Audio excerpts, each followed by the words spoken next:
You've been lied to your entire life, not by a stranger, not by your enemies, by the very system that raised you. They told you work hard, stay consistent, grind until your hands bleed, and one day the reward will come. And you believe them. You had to. Because what's the alternative? Give up? So you showed up.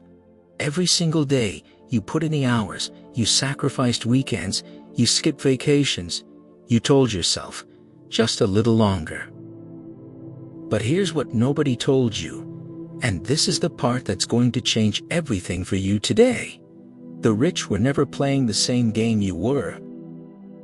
They weren't working harder, they were thinking differently. And that difference, that one invisible gap between how they see money, time, risk, and value, that is the reason some people build empires while others build exhaustion. Today, that gap closes.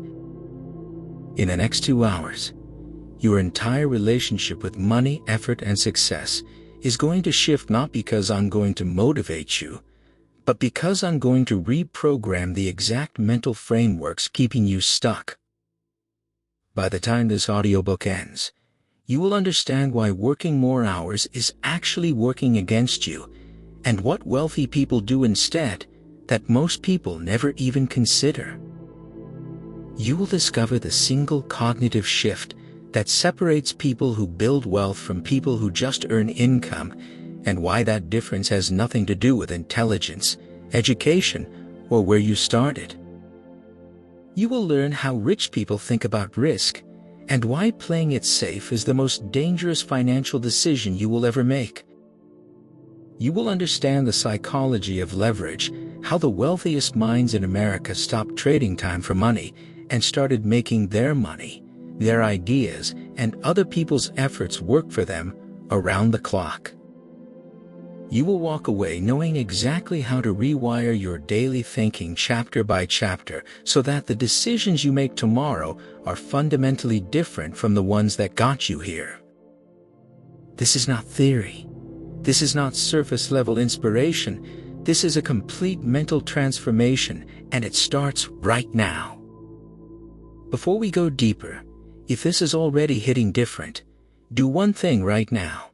Hit that subscribe button and turn on notifications, because every week on this channel, we publish full-length audiobooks designed to upgrade your mind, your habits, and the way you see the world.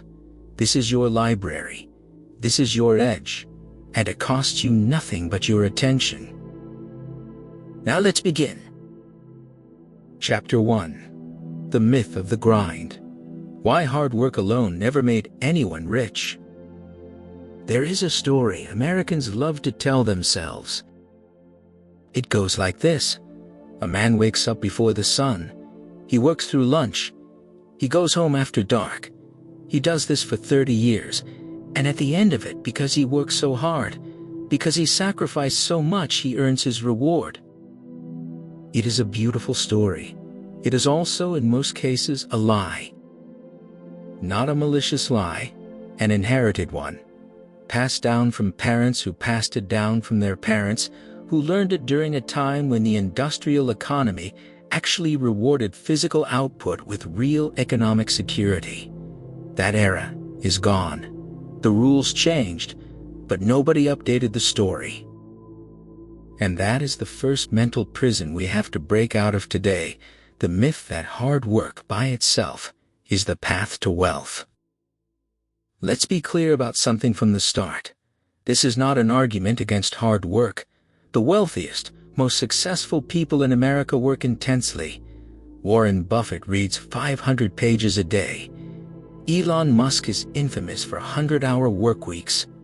Jeff Bezos built Amazon on relentless obsession. Hard work is real. It matters.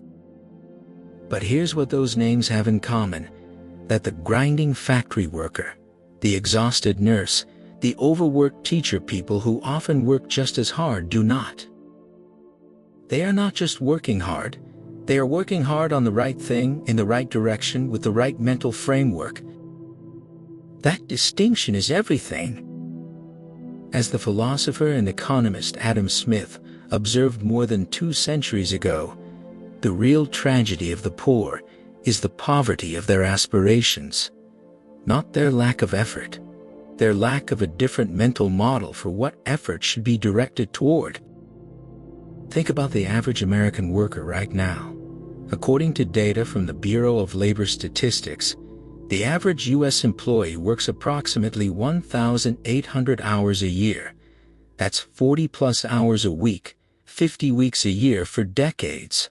And yet, a 2023 Federal Reserve study found that nearly 40% of Americans couldn't cover an unexpected $400 expense without borrowing money or selling something.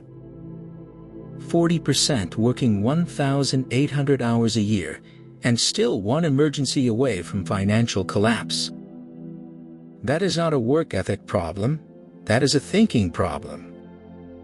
Because the people at the top, the people whose names are on buildings, who fund the companies where millions of Americans punch a clock, they understood something early, something most of us were never taught. Effort alone is not the variable. The vehicle matters more than the fuel. Let me give you a real-world picture of this. Imagine 2 people start their careers on the same day, same age, same city, similar educational backgrounds. We'll call them Marcus and David. Marcus gets a job at a logistics company. He's a hard worker, maybe the hardest worker in the building. He comes in early, stays late, never calls in sick. Within 5 years, he's earning $65,000 a year. In 10 years, $80,000. He's proud of that number. He earned it. He deserves it. David starts at the same company in the same department, but David spends his lunch breaks reading about how businesses actually make money. He starts asking different questions, not, how do I do my job better, but how does this business generate value, and where does the leverage live? After 2 years, David leaves and starts a small logistics consulting firm, helping mid-sized companies optimize the same kind of supply chain he mastered as an employee. By year 5, David is earning $200,000, not because he works harder than Marcus, but because he restructured what his effort was attached to. Marcus is trading time for money. David is trading thinking for leverage. That is the game the wealthy play, and they play it differently from the very beginning. Now, here's where this gets psychologically uncomfortable, and I need you to stay with me, because this part is going to challenge something you've probably believed since childhood. The American work ethic is deeply tied to identity, especially if you grew up in a working class or middle class household. Hustle was virtue. Laziness was sin. I work hard wasn't just a statement about behavior. It was a statement about character. And so unconsciously, many of us have built our self-worth around the act of working hard, not around the result it produces. That is a dangerous wiring. Because when your identity is tied to the effort, not the outcome, you will keep choosing effort-heavy paths, even when smarter paths exist, because somewhere deep in your nervous system, choosing the smarter path feels like cheating. It feels lazy. It feels like you haven't earned it. Psychologists call this effort justification. We assign more value to things that cost us more effort, even when the result is identical to something that required far less. It's why people who struggle to lose weight on a difficult diet feel prouder of their results than someone who found an easier, sustainable method, even if both people lost the same amount of weight. We've applied that same psychological distortion to our entire approach to money and success. And the wealthy, whether they consciously understand the psychology or not, have somehow escaped this trap. Charlie Munger, Warren Buffett's late business partner and one of the greatest financial minds in American history, said something that should be taught in every high school in this country. "I have nothing to add," was his favorite phrase in meetings, meaning the best thinking had already been done. Don't labor over what's already solved. Reserve your effort for what actually matters. Munger himself attributed much of his success not to working more hours than others, but to building what he called a latticework of mental models, a collection of thinking frameworks that allowed him to make better decisions faster than almost anyone alive. Mental models, thinking frameworks, the way you process the world, that is the real competitive advantage, not your alarm clock, not your sacrifice, not how many hours you log. It's how clearly you can see what's actually happening in markets, in human behavior, in your own psychology, and respond to it with precision. So what does this mean for you practically right now? It means the first shift you need to make is not in your schedule, it's in your premise. Stop asking, how hard am I willing to work? And start asking, how clearly am I willing to think? Stop optimizing your grind and start auditing your mental frameworks. Because you are making hundreds of decisions every day, financial decisions, career decisions, relationship decisions, time decisions, and every single one of those decisions is filtered through the thinking patterns you've built up over a lifetime. If those patterns were built on the myth of the grind, on the idea that output equals income, that sacrifice equals success, that more hours equals more results, then you have been playing a fundamentally broken game. And here's the hardest truth of Chapter 1. You cannot work your way out of a thinking problem. You can log 80-hour weeks for the next decade. You can sacrifice sleep, relationships, health. You can be the hardest working person in every room you walk into. And if the mental framework underneath all of that effort is flawed, if you are optimizing effort in the wrong direction, you will end up exhausted, resentful, and no closer to financial freedom than when you started. That is not a moral failure. That is a design failure, and design failures can be fixed. The chapters ahead are going to fix it. We are going to rebuild, layer by layer, the exact mental operating system that wealthy people use to see the world differently, not because they're better than you, not because they were born with something you weren't, but because at some point, consciously or not, they adopted a different set of thinking patterns. And thinking patterns can be learned. As the legendary business philosopher Jim Rohn once said, formal education will make you a living. Self-education will make you a fortune. You chose self-education today. You pressed play. That decision alone puts you ahead of most people who will spend this same hour scrolling through noise that changes nothing about their life. But don't stop here. Because in Chapter 2, we're going to go straight into the psychology of how wealthy people actually see money, not as a reward for effort, but as a tool, a language, a system. And once you understand how differently they have trained themselves to see it, you will never be able to unsee it. The shift is coming. Stay with it. Chapter 2. The Money Language. The rich speak that nobody ever taught you. There is a language being spoken all around you, every single day, and the overwhelming majority of Americans have never been taught a single word of it. It is not Spanish. It is not Mandarin. It is not any language you would find in a high school curriculum or a college course catalog, and that, as you are about to discover, is entirely by design. It is the language of money, and the wealthy are fluent in it. Not because they are smarter than you, not because they had access to secret information locked behind closed doors, but because somewhere along the way, through a mentor, through obsessive self-education, through painful trial and error, they learn to see money the way a surgeon sees the human body, not as a mysterious, unpredictable force, as a system, a set of principles, a language with its own grammar, its own logic, and its own rules that, once you understand them, begin to work for you instead of against you.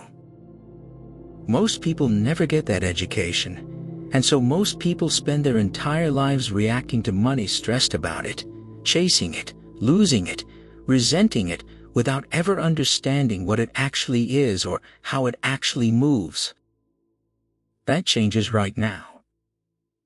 Here is the foundational truth that every wealthy person understands and most people never hear. Money is not a reward. Money is a measurement. Read that again, because it is going to completely reframe everything you thought you knew about how wealth is built. When you believe money is a reward, something you receive in exchange for your effort, your time, your sacrifice, you will forever be trapped in the transaction model of wealth.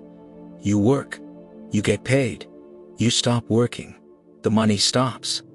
Every dollar you earn feels earned, feels deserved, and that emotional attachment to effort makes it nearly impossible to think about money the way the wealthy do. But when you understand that money is a measurement, a numerical score that tracks how much value you have delivered to the marketplace, how well you have solved problems for other people, how efficiently you have deployed resources, everything shifts. Because measurements can be optimized, systems can be engineered, and unlike effort, which has a ceiling determined by the number of hours in a day, value has no ceiling whatsoever. This is not a philosophical distinction, it is a practical one that determines every financial decision a person makes. Think about what happens the moment a young professional in America gets their first real paycheck. They feel it emotionally, a surge of pride, a sense of validation. They worked, they sacrificed, they showed up. And here's the proof, deposited directly into their account. And what do they do with that feeling? They spend in alignment with it. They buy the apartment that matches how hard they worked. They buy the car that reflects how far they've come.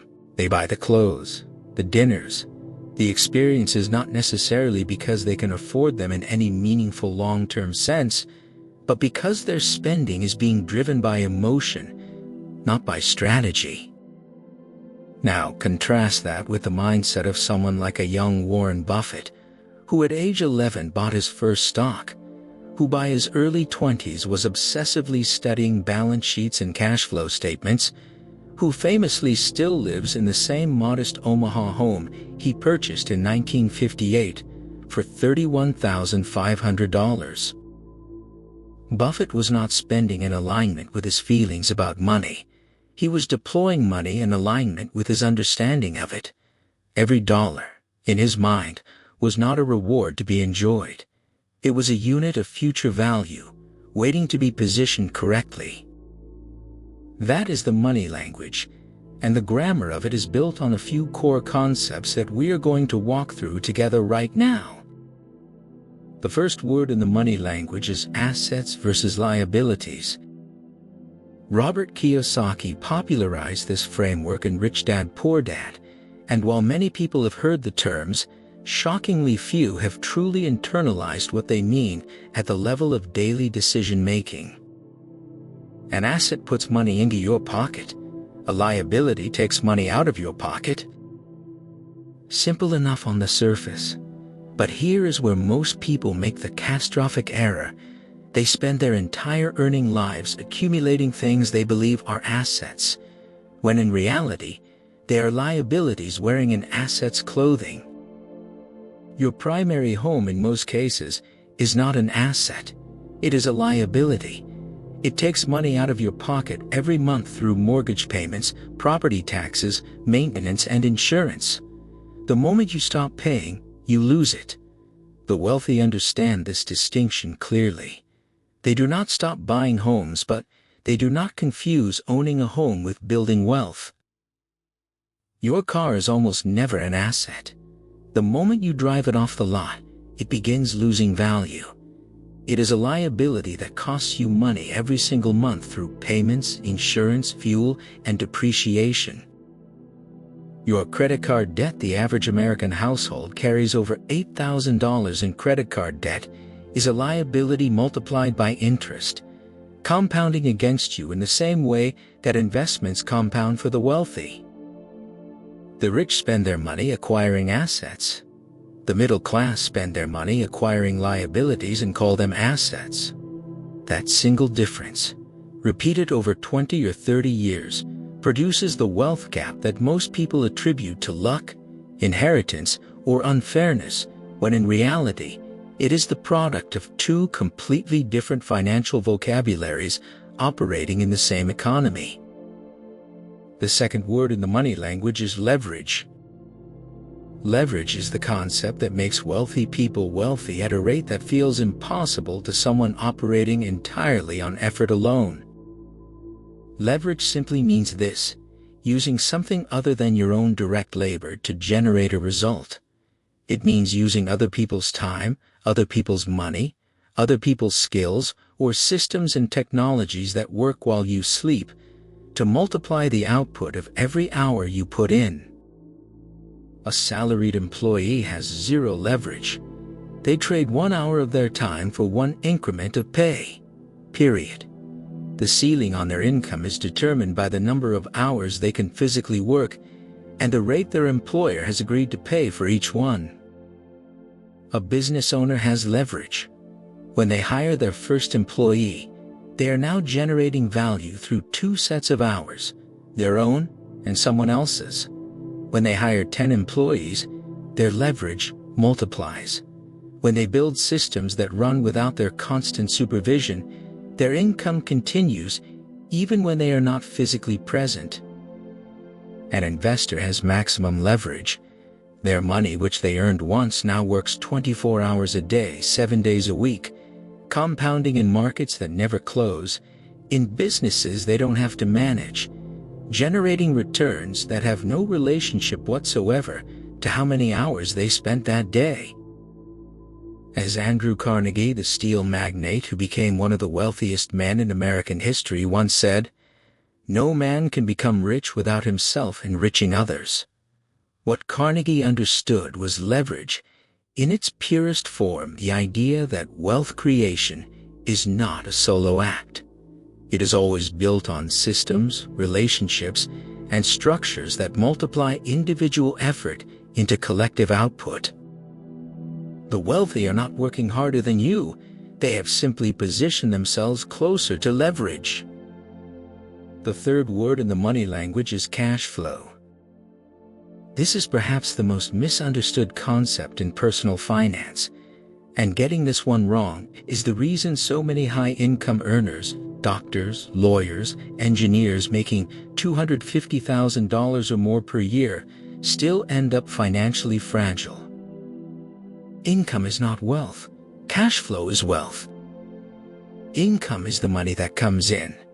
Cash flow is the money that comes in, minus the money that goes out, and more specifically for the wealthy, it is the income generated by assets, after all expenses are covered, that continues to arrive whether you work or not.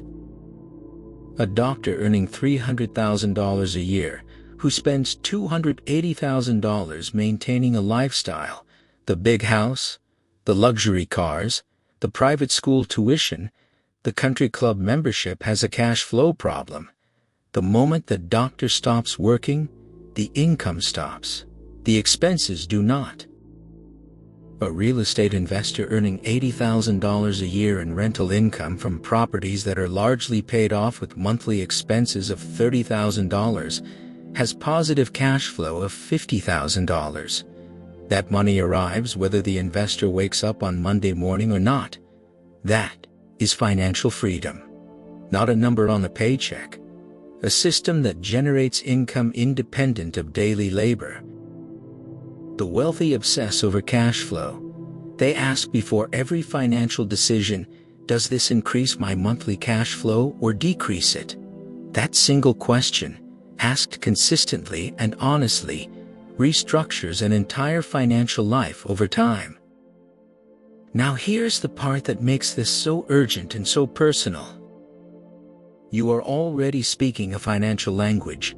every decision you make about money is being shaped by the vocabulary inside your head. The question is not whether you have a money language. The question is whether the one you have been handed by your parents, by your schools, by a culture that profits from your financial confusion is actually working in your favor. For most Americans, it is not. And the devastating part is that you cannot fix what you cannot name. You cannot change a pattern you cannot see. That is why the wealthy seem to operate in a different world, not because the rules are different for them, but because they learn the language that the rules are written in. As Maya Angelou once said, and she was talking about far more than money, but it applies perfectly here. When you know better, you do better. You now know better. In Chapter 3, we are going to take this language and apply it to the arena where most Americans lose the most ground without ever realizing it, the way wealthy people think about time, and why their relationship with every single hour of their day is fundamentally, structurally different from the way you were taught to think about yours. Because once you understand how the wealthy see time not as something to fill with effort, but as the most non-renewable, irreplaceable resource in existence, you will never look at your calendar, your job, or your daily routine the same way again. Keep listening. The next chapter might be the one that hits hardest. Chapter 3. Why the rich treat time like currency and you treat it like a commodity. There is one resource on this planet that every single human being receives in equal measure regardless of their race, their zip code, their family name, or their bank account balance. Every billionaire and every broke college student wakes up with exactly the same amount of it each morning. 24 hours. And yet, by the end of those 24 hours, one person has moved meaningfully closer to financial freedom, expanded their leverage, compounded their assets, and created value that will continue generating returns long after they fall asleep, while another person has simply exchanged their hours for a paycheck and started the cycle over again. Same 24 hours, radically different outcomes. So what is actually happening there?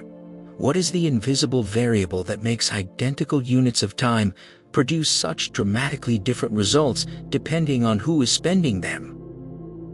The answer is not discipline, it is not motivation, it is not even intelligence. It is the mental framework through which time itself is valued, measured, and deployed. The wealthy do not have more time than you, but they think about time in a fundamentally different way, and that difference reshapes every decision they make from the moment they wake up to the moment they close their eyes at night. Let's start with the way most people, most hardworking, well-intentioned, genuinely ambitious Americans have been conditioned to think about time. From the very beginning, the structure of your life taught you that time is something you give away in exchange for money. You sat in a classroom from 8 a.m. to 3 p.m. because that was the schedule. You punched a clock because that was the job. You were paid by the hour, or by the salary, which is simply an hourly wage averaged across a year and presented in a way that makes it feel more dignified. The entire framework of your relationship with time was built around a single transaction, your hours for someone else's dollars.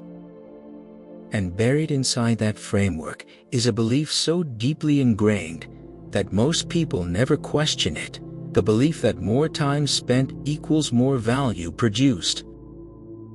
Work more hours, earn more money, stay later than everyone else, get noticed faster, sacrifice your weekends, prove your commitment. The underlying assumption is that time and value are directly, linearly correlated. They are not, and the wealthy figure that out early. Warren Buffett has spoken repeatedly about what he calls his most important allocation decision, and it is not which stocks to buy or which businesses to acquire. It is how he allocates his time. Buffett spends the majority of his working day reading and thinking activities that produce no visible, immediate output that would look to most traditional managers like extraordinary laziness, because he understands that the quality of his thinking is worth infinitely more per hour than the quantity of his activity. He once said, "The difference between successful people and really successful people is that really successful people say no to almost everything." No to almost everything. That is not a productivity hack. That is a complete philosophical restructuring of what time is for. Buffett is not protecting his schedule because he is arrogant or antisocial. He is protecting his schedule because he has done the math, and he knows that every hour spent on a low-value activity is an hour stolen from a high-value one. The wealthy treat time like a finite, precious, irreplaceable currency, because that is exactly what it is. Now, contrast that with the way time is treated by the average working American, and I want you to sit with this honestly, without judgment, because this is not about shame, it is about clarity. Most people treat time like a commodity. A commodity is something that is interchangeable, abundant, and priced at whatever the market will bear. Oil is a commodity. Wheat is a commodity. When you treat your time like a commodity, you are essentially saying, "This hour of my life is worth whatever someone is willing to pay me for it," and you will take the best offer available, regardless of whether that offer moves you closer to the life you actually want. That is the salaried employee mindset in its purest form, and it is not a character flaw. It is a design flaw built into the way we were raised to think about work and value. Here is where it gets more uncomfortable. When you treat time as a commodity, you begin making choices that feel financially responsible, but are actually financially devastating in the long run. You take the overtime shift because the hourly rate is good, even though those extra hours could have been spent building a side business, acquiring new skills, or studying the investment principles that would make your existing money work harder.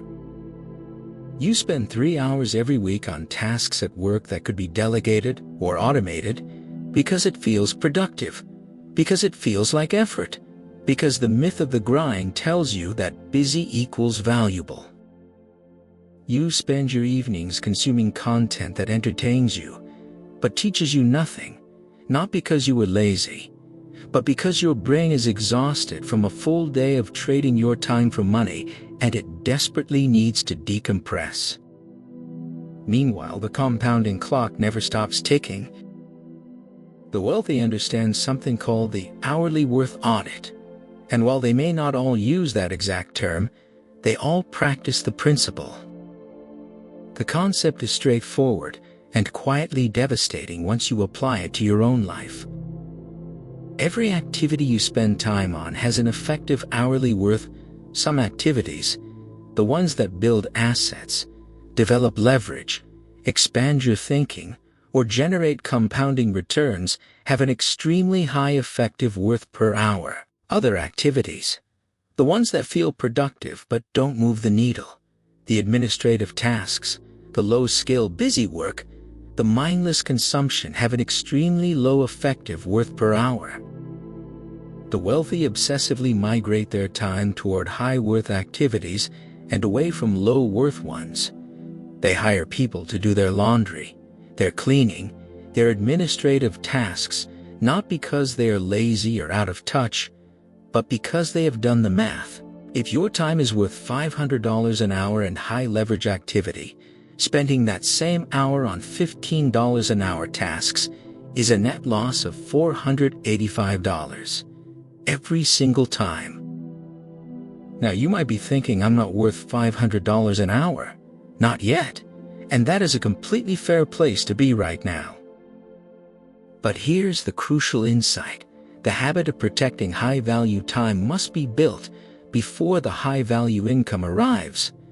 Because if you spend your entire earning life treating your time like a commodity, you will never develop the thinking patterns, the leverage structures, or the investment discipline that would make your time worth exponentially more. You practice the mindset first. The money follows the mindset. Gary Keller, founder of Keller Williams and author of The One Thing, built one of the largest real estate companies in American history on a single-time philosophy that he described this way: "It is not that we have too little time to do all the things we need to do. It is that we feel the need to do too many things in the time we have." The wealthy have ruthlessly simplified their relationship with time around a single guiding question: what is the one activity right now that would make everything else easier or unnecessary? Not what needs to get done, not what is urgent, not what would make other people happy in the short term. What is the single highest leverage use of this hour that I could possibly be engaged in? That question, asked honestly and answered bravely, restructures an entire life over time.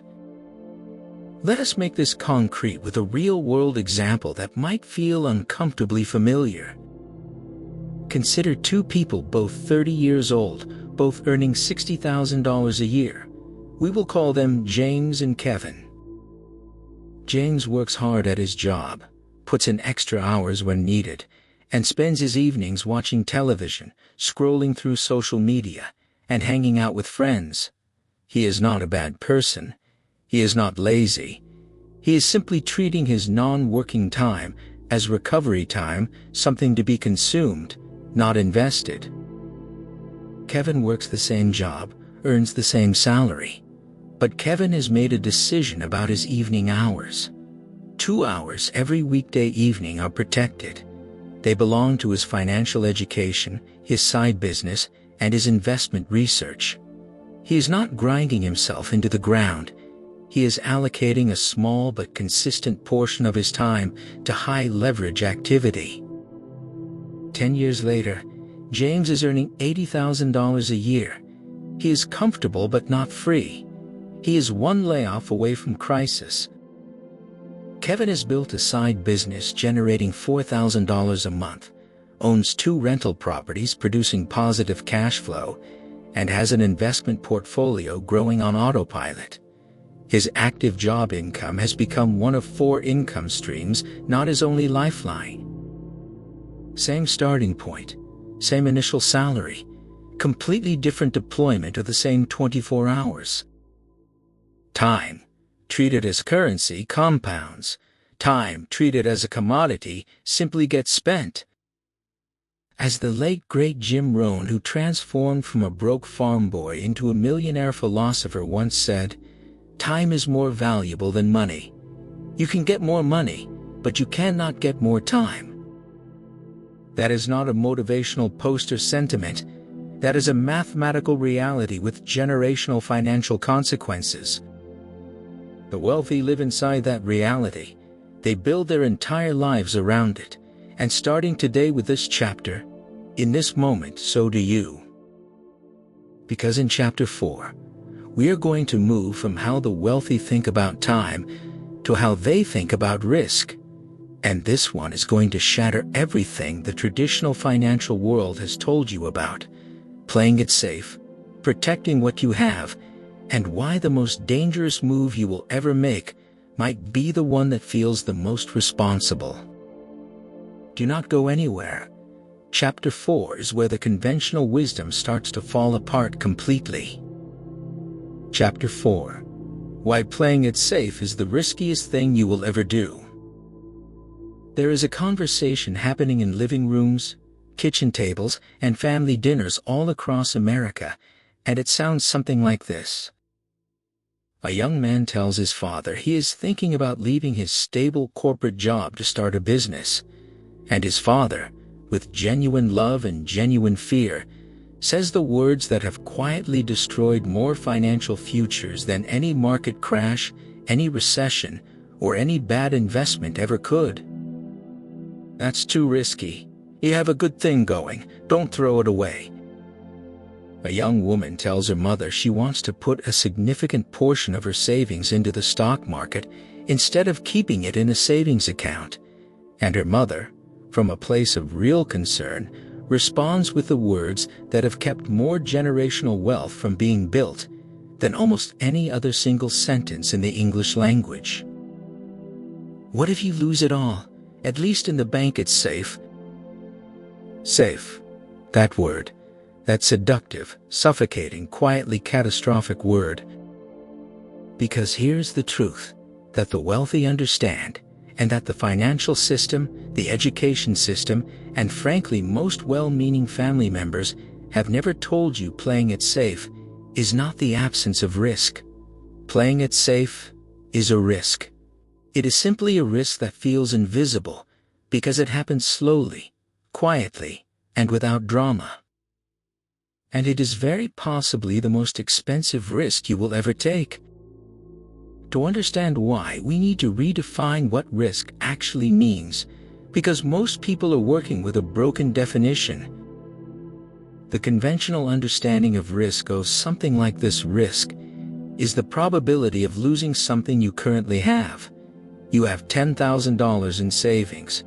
You invest it in the stock market. The market drops. You lose $3,000. That was risky.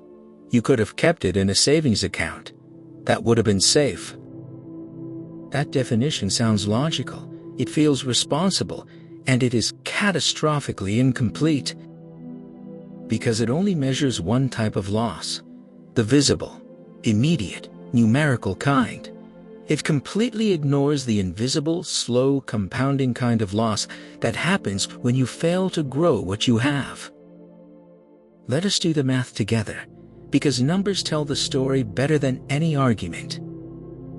The average American savings account in 2024 yielded somewhere between 0.5 and 1% annual interest. Meanwhile, the average annual inflation rate in the United States over the past decade has hovered between 2.5 and 4%, and in recent years has spiked dramatically higher. That means if you are keeping your money in a traditional savings account, you are not breaking even.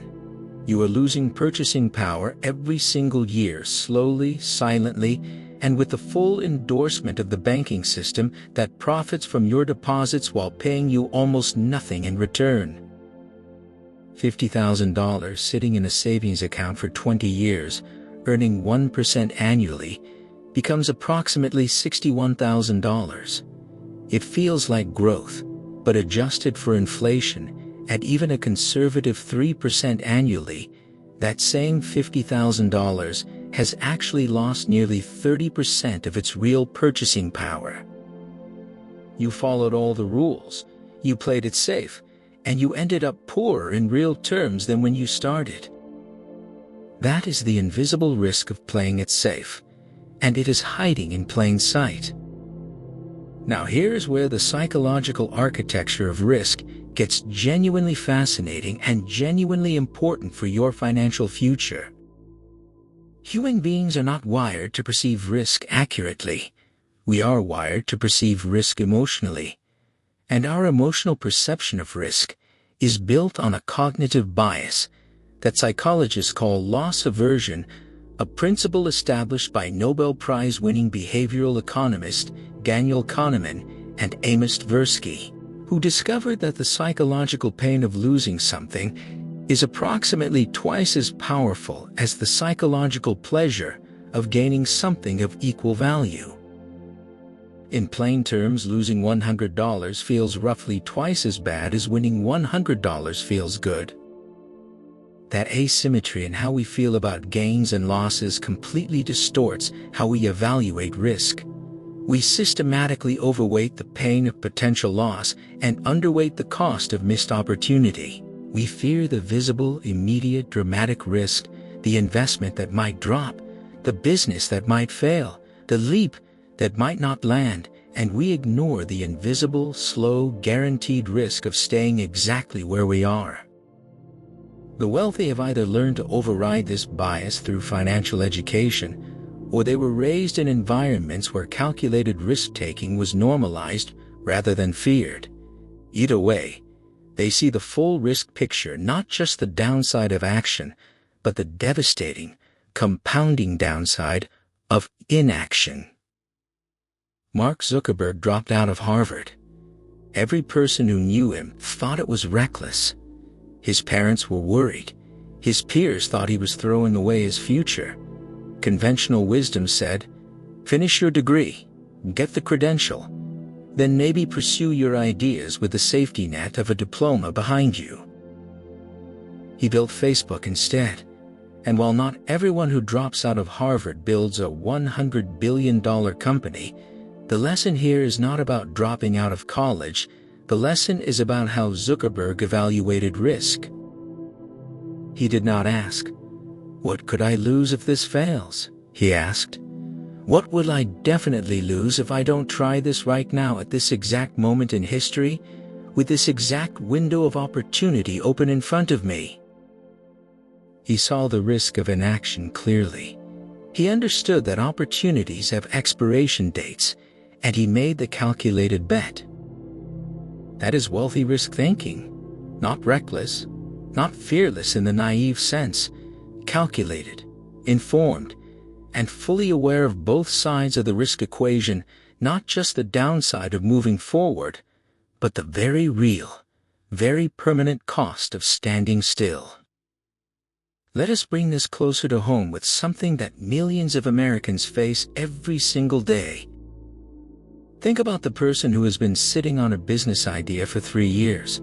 They know the market, they have the skills, they have done the research, but every time they get close to taking the first real step, registering the business, building the website, making the first sales call, the fear response activates. What if it fails? What if I lose the money I invest? What if people think I'm foolish for trying? And so they wait. Another month, another year, another 3 years of their life spent in the planning stage of a dream they have never actually attempted.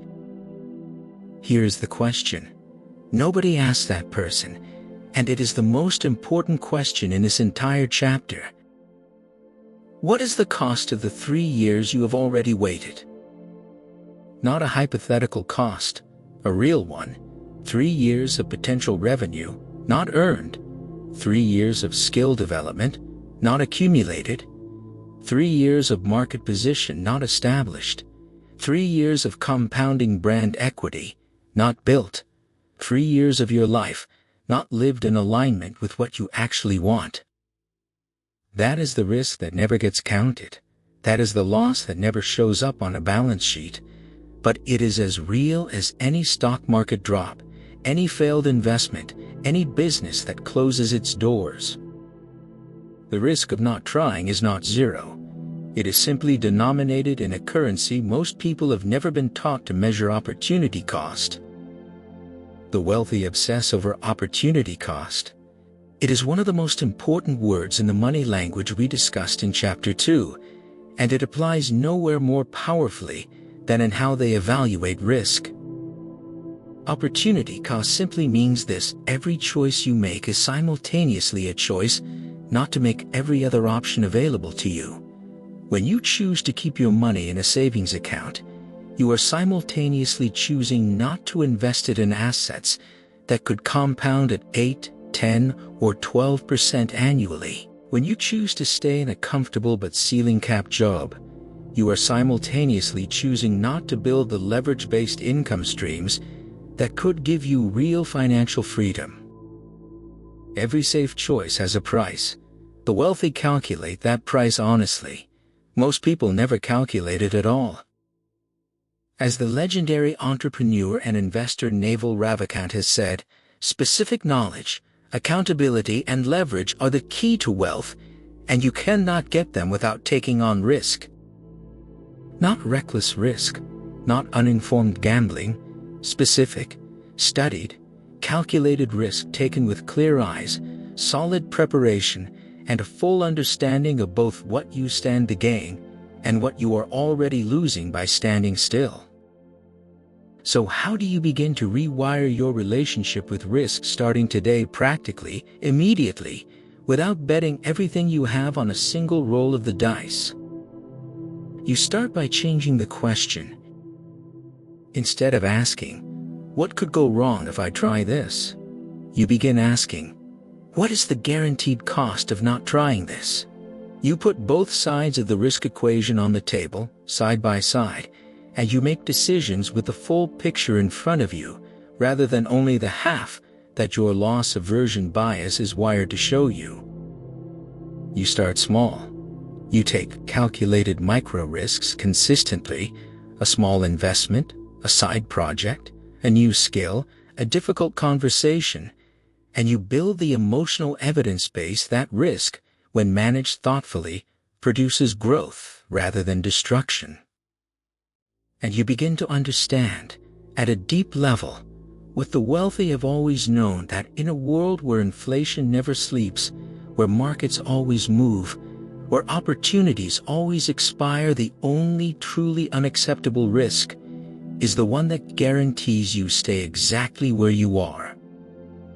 As Warren Buffett, a man who has built his entire fortune on calculated risk, taking that most people would have found terrifying, once said, risk comes from not knowing what you are doing.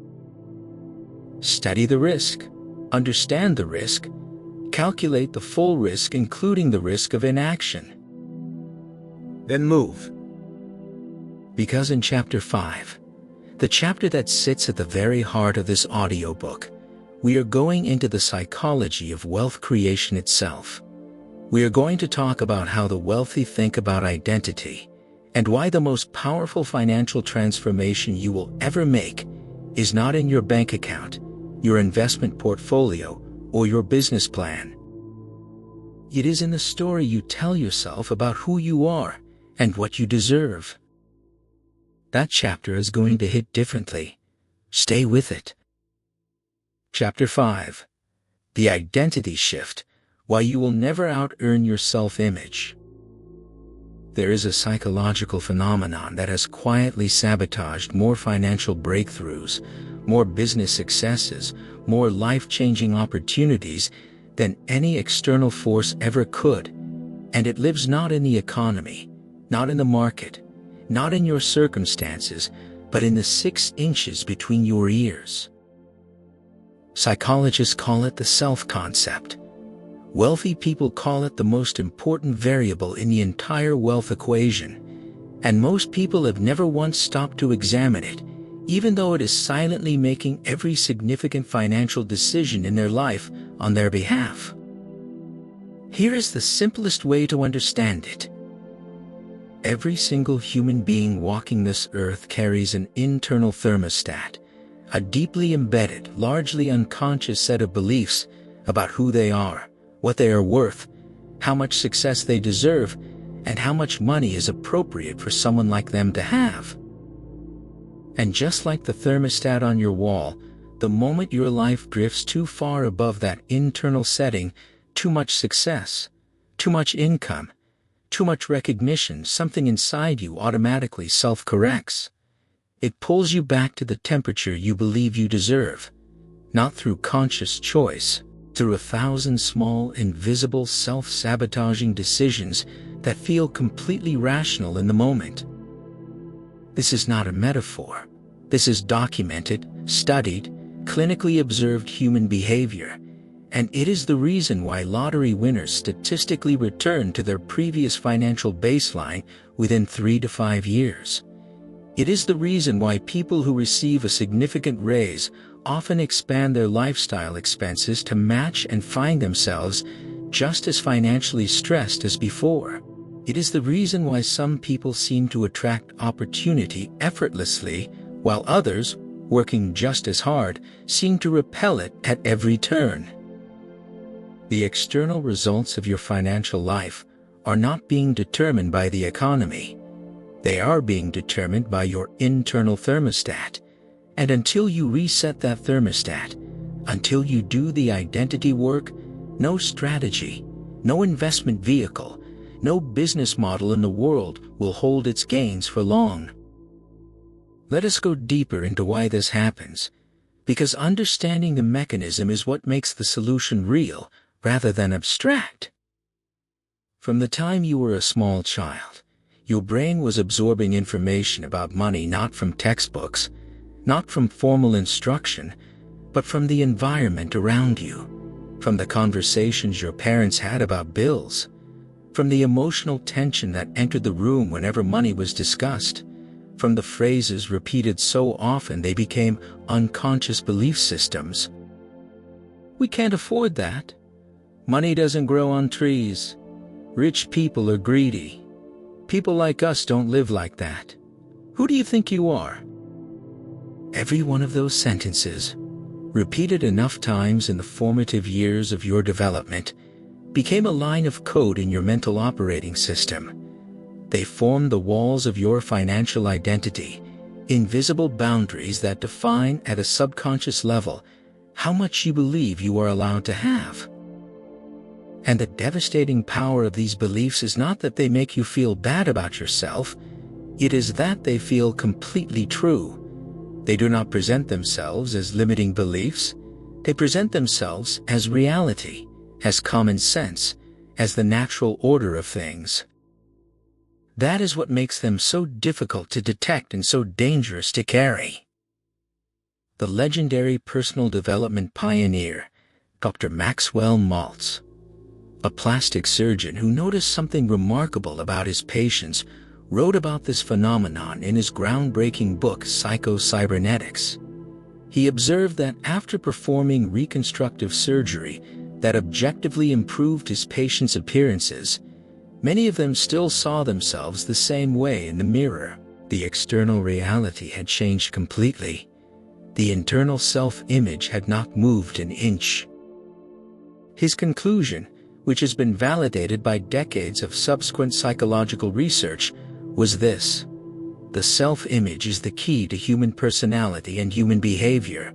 Change the self-image, and you change the personality and the behavior. This applies to finances with absolute precision. You can change your income. You can change your investment strategy. You can read every money book ever written and implement every tactical framework available. But if the self-image underneath all of that strategy still belongs to someone who does not fundamentally believe they deserve wealth, someone who, at their core, still identifies as broke, as struggling, as someone for whom financial freedom is something that happens to other people, the strategy will not hold. The thermostat will bring you back every single time. Now let us look at how the wealthy think about identity, because this is where the contrast becomes almost shocking in its clarity. Wealthy people, not all of them consciously, but consistently operate from an identity that is already aligned with the results they are pursuing. They do not think of themselves as people who are trying to become wealthy. They think of themselves as people who are wealth creators right now, in this moment, at whatever stage of the journey they are currently in. That is not arrogance. That is identity architecture. When Oprah Winfrey was a young woman working in local Baltimore television, underpaid, underestimated, told repeatedly by producers that she was too emotional, too black, too much of everything the industry did not think it wanted, she did not carry the identity of someone who was hoping to maybe one day get a shot. She carried herself as someone who was already the person she intended to become. She invested in her craft with the seriousness of someone who knew their work mattered. She made decisions from the identity of a person who expected to influence millions long before a single rating confirmed it. That identity was not the result of her success. It was the precondition for it. As William James, considered the father of American psychology, wrote more than a century ago, "The greatest discovery of my generation is that human beings can alter their lives by altering their attitudes of mind." The attitude comes first. The altered life follows. Here is where this becomes deeply practical and deeply urgent for where you are right now. Your current financial situation is not evidence of your potential. It is evidence of your previous identity. Every dollar you currently earn, every asset you currently own, every financial decision you have made up to this moment, has been perfectly consistent with the self-image you have been carrying.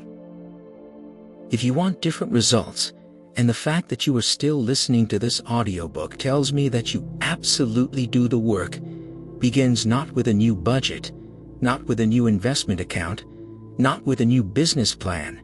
The work begins with a new story about who you are. Not a fake story, not positive thinking delusion, a chosen story, one that is as legitimate and as real as the limiting one you inherited. Because here is what most people never realize: the story that is currently running your financial life was never objectively true either. It was assigned to you. It was absorbed from your environment. It was written by other people's fears, other people's limitations, other people's unexamined beliefs about what was possible. You did not choose it, but you can choose to replace it. Think about what happens in the body and brain when someone genuinely begins to shift their financial identity, not just their thinking, but their being. They start making decisions differently, not because they have more information, but because they are filtering that information through a different sense of self. They start saying yes to opportunities they would previously have dismissed as not for someone like me. They start setting prices for their work that reflect actual value rather than the apologetic, underpriced offers of someone who does not believe their contribution is worth much. They start walking into rooms with a different posture, not louder, not more aggressive, but more settled, more certain, more aligned. And other people feel it. Opportunities respond to it. The market, which is ultimately just millions of human beings making decisions based on how they perceive and feel about other people, responds to it. This is not mysticism. This is the documented psychology of how human beings signal value, attract collaboration, and generate the social and professional momentum that translates, over time, into financial results. So how do you actually do this? How do you begin the identity shift in a real, lasting, non-superficial way? It starts with a single honest question that most people are too uncomfortable to ask themselves. What do I actually believe at my deepest level about what I deserve? Not what you hope for, not what you want, what you believe in the quiet, unguarded moments when the motivational content is off and a real voice in your head is running the show. Listen to that voice carefully, because that voice is your current financial thermostat, and you cannot reset a thermostat you refuse to look at. Then, and this is the part that requires real courage, you begin to consciously, deliberately, consistently act from the identity of the person you are choosing to become, not waiting until you feel ready, not waiting until the bank account justifies it. Acting from that identity now in small ways, in daily decisions, in the way you talk about money, in the way you talk about yourself, in the standards you hold yourself to when no one is watching. As the philosopher Epictetus said 2,000 years ago, and the truth has not aged a single day, first say to yourself what you would be, and then do what you have to do. First the identity, then the action, then the result.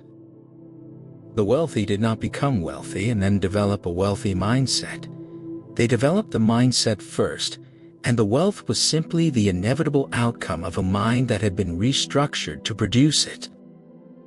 You are restructuring yours right now, chapter by chapter, belief by belief, identity layer by identity layer.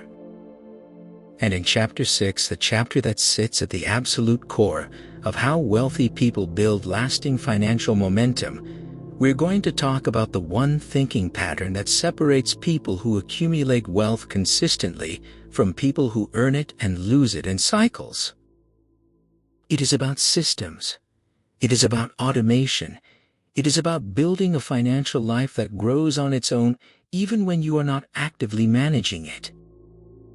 Chapter 6 is where the architecture of real wealth gets built. Do not stop now. You are exactly where you need to be. Chapter 6. Systems over willpower. How the wealthy build money machines that run without them. There is a reason why the most financially successful people in America do not wake up every morning white-knuckling their way through a list of disciplined financial decisions, forcing themselves to save, reminding themselves not to overspend, manually moving money from account to account, relying on sheer motivation and iron willpower to keep their financial lives on track.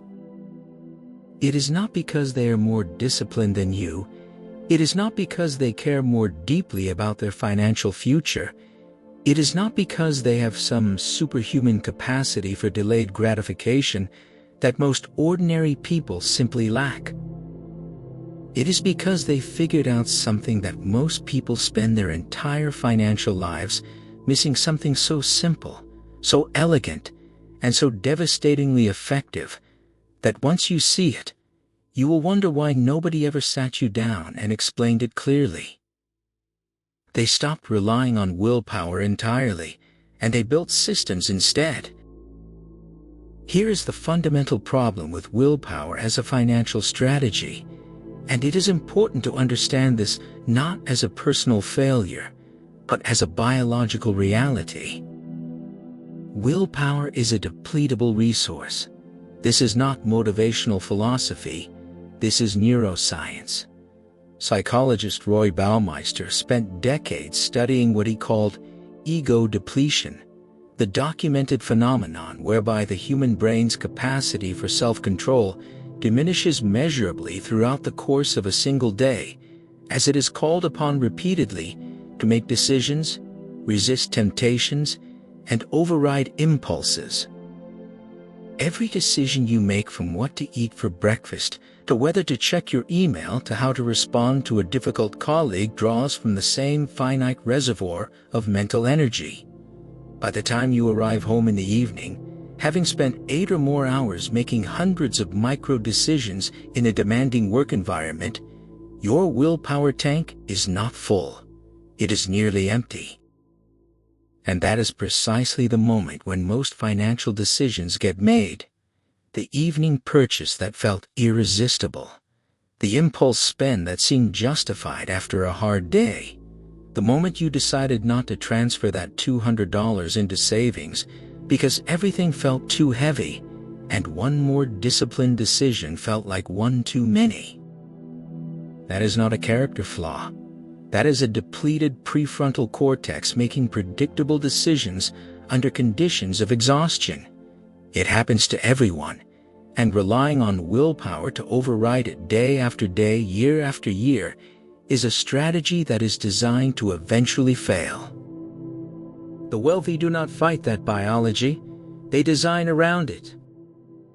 The architecture of a wealthy financial life is built on a single foundational principle that changes everything once you truly internalize it.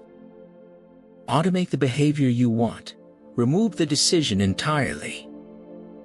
When there is no decision to make, when the money moves automatically, when the investment happens before you ever see the funds, when the system executes the strategy without requiring your daily participation, willpower becomes completely irrelevant. The behavior happens regardless of how tired you are, how stressed your day was, or how convincingly your emotional brain is arguing that you deserve to spend that money on something else tonight. This is not a new idea, but the way wealthy people apply it comprehensively, strategically, and across every dimension of their financial life is something most people have never been taught to replicate. Let us look at how this works in practice, starting with the most foundational system in the wealth-building arsenal. The wealthy pay themselves first, not after the bills, not after the lifestyle expenses, not with whatever is left over at the end of the month, because there is almost never anything left over at the end of the month when you operate that way. They pay themselves first, automatically on the day income arrives, before any other financial obligation gets a dollar. This is not a new concept. George Clason introduced it nearly a century ago in The Richest Man in Babylon, where his protagonist Arcad explains the foundational rule of wealth with unforgettable simplicity. A part of all you earn is yours to keep. Not most of what you earn, not what's left over. A part paid to yourself, automatically without negotiation, before the world gets its share. When this transfer is automated, when it happens the moment your paycheck hits, without requiring a conscious decision, it bypasses the entire willpower problem. You never feel the money leaving. You never have to choose between saving and spending, because the choice has already been made by the system you built when you were thinking clearly, in a calm and rational state, before ego depletion and emotional fatigue enter the equation. Over time, this single automated behavior executed consistently, week after week, month after month, produces financial results that feel almost miraculous to people who have been trying to save through willpower alone. But the pay yourself first principle is just the foundation. The truly wealthy do not stop at automated savings. They build what financial architects call a complete money system, a layered, interconnected set of automatic flows that route money toward its highest and best use without requiring their daily attention or emotional energy. Think of it like a river system. Water, which is money in this analogy, flows in from a source. A well-designed river system then channels that water through a series of tributaries, each one directing flow toward a specific destination: the emergency fund reservoir, the investment tributary, the asset acquisition channel, the lifestyle expense basin, which receives only what remains after every other tributary has taken its share.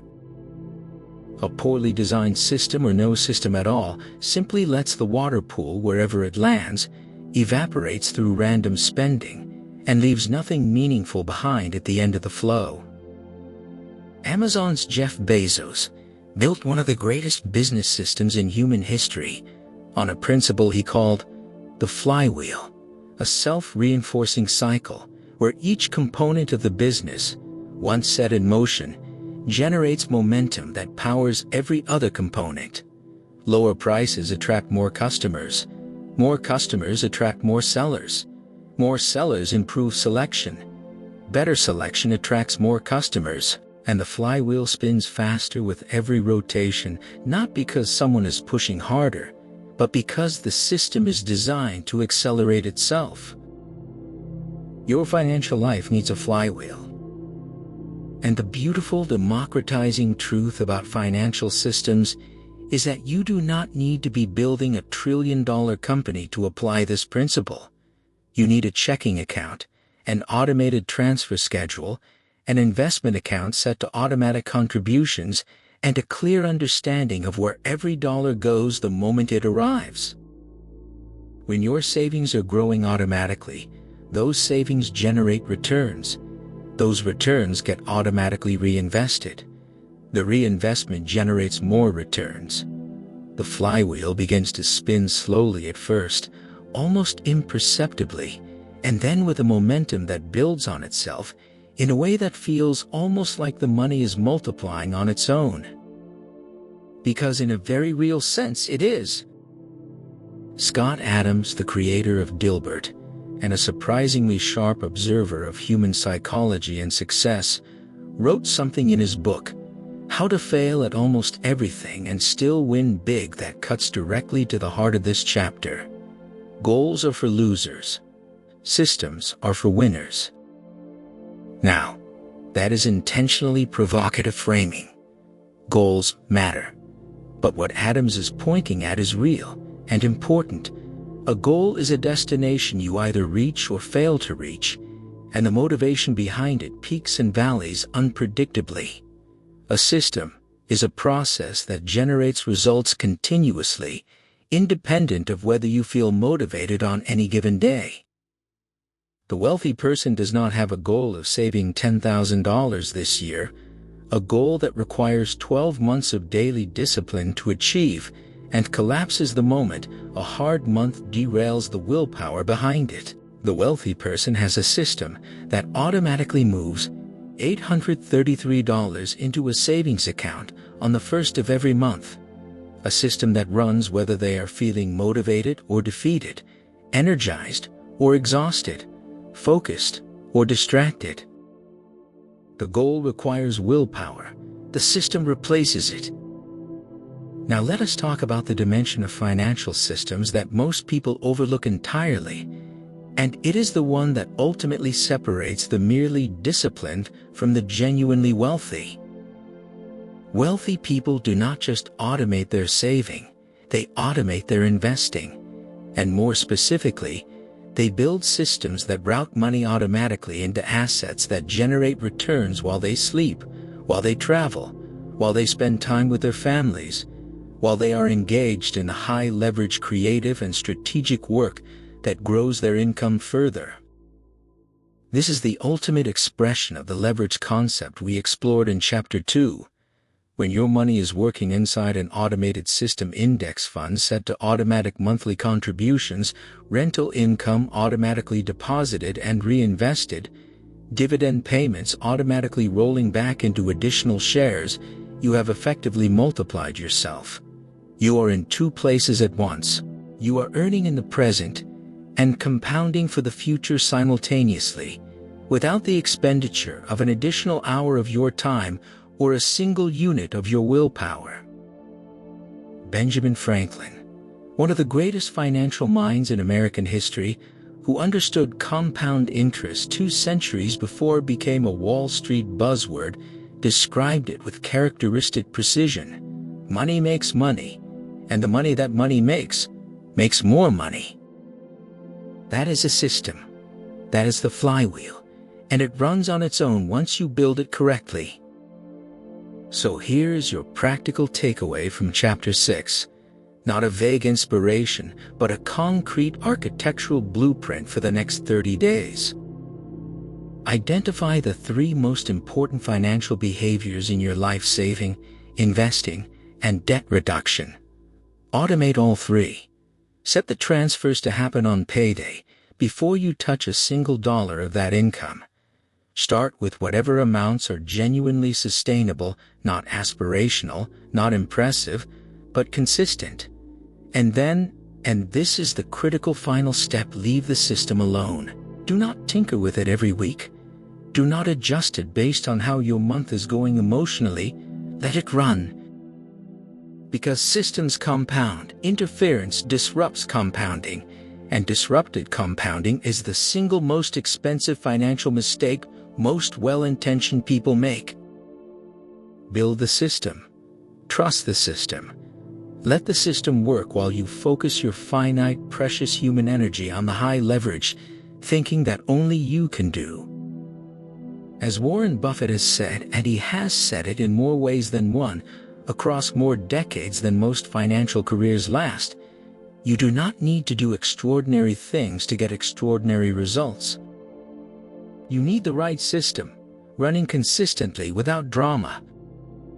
In Chapter 7, we are going to build on everything we have covered so far and go into the psychology of opportunity recognition, how wealthy people see doors that are invisible to everyone else in the same room, standing in the same circumstances, looking at the same landscape. Because the wealthy do not just think differently about money, time, risk, identity, and systems, they perceive the world through an entirely different lens, one that reveals opportunities where most people only see obstacles. Chapter 7 is going to permanently change what you see when you look at your life. Stay with it. Chapter 7. The Opportunity Lens. How the wealthy see doors nobody else can find.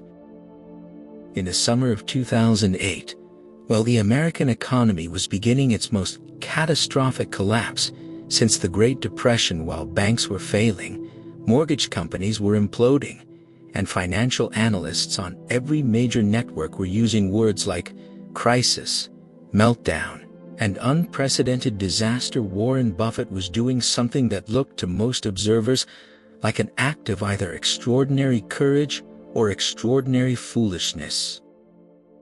He was buying while millions of Americans were pulling their money out of the market in sheer panic, while institutional investors were liquidating positions as fast as their systems would allow, while the collective financial psychology of an entire nation had collapsed into pure survival mode. Buffett was deploying billions of dollars into American businesses at prices that, just 18 months earlier, would have been unimaginable. He wrote an op-ed in the New York Times in October of that year, with a title that captured his entire philosophy in 5 words: "Buy American. I am." And when the recovery came, as recoveries always do, those investments produced some of the most extraordinary returns of his already legendary career.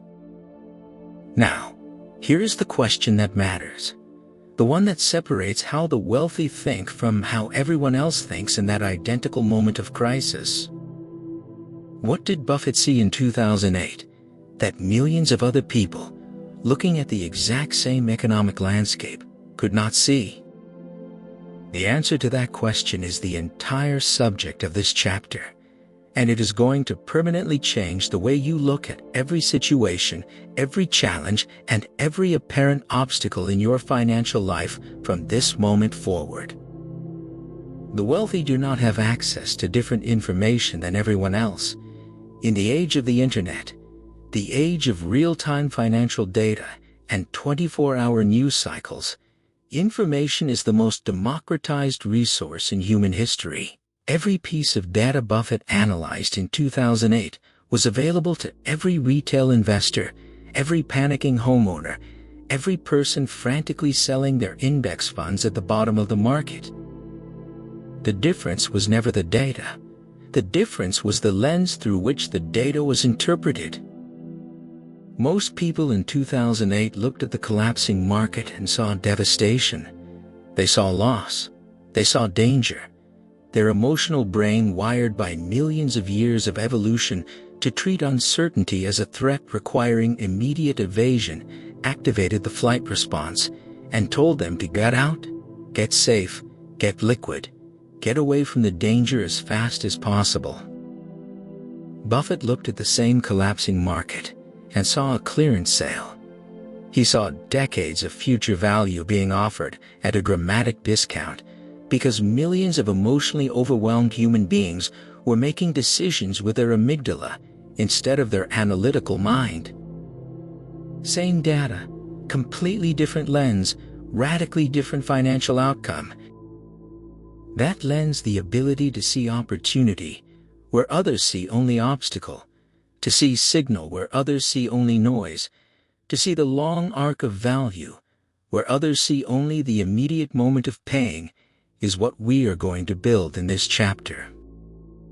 The psychological foundation of the opportunity lens is built on a concept that neuroscientists and behavioral economists call pattern recognition, and it is one of the most powerful and most trainable cognitive capabilities a human being possesses.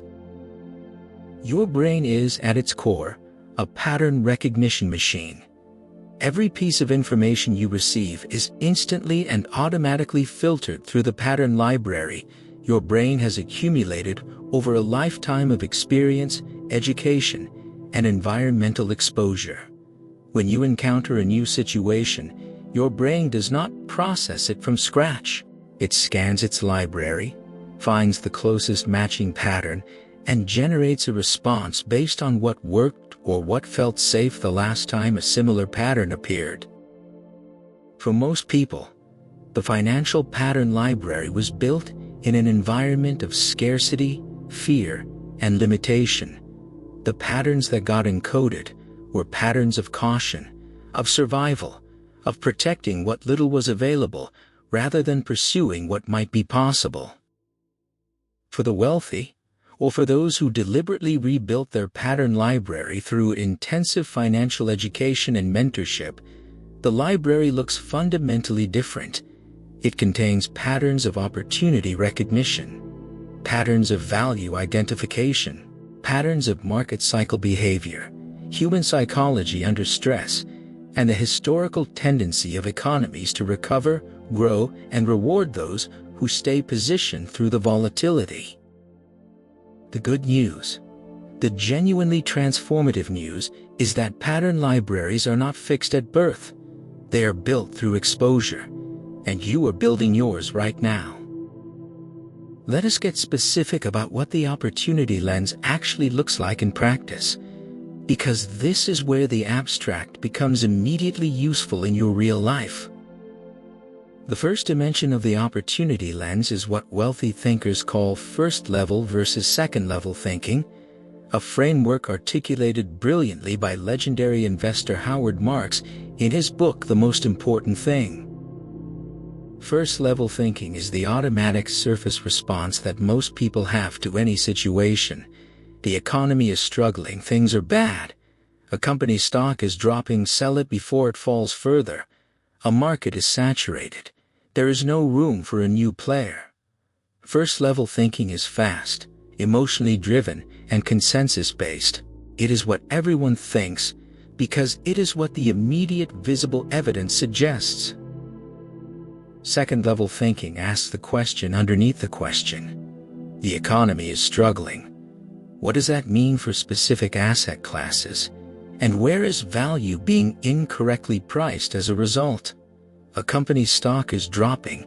Is this a fundamental deterioration in the business?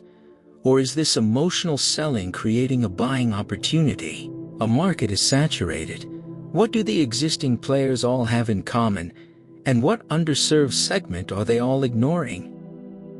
Second-level thinking is slower, more disciplined, more uncomfortable, because it requires you to actively resist the emotional pull of the consensus and examine reality from a different angle.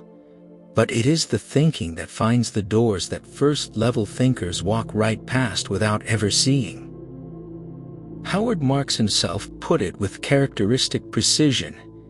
The problem with most investors is not that they don't know enough, it's that they know too much that isn't so, and that they all know the same things.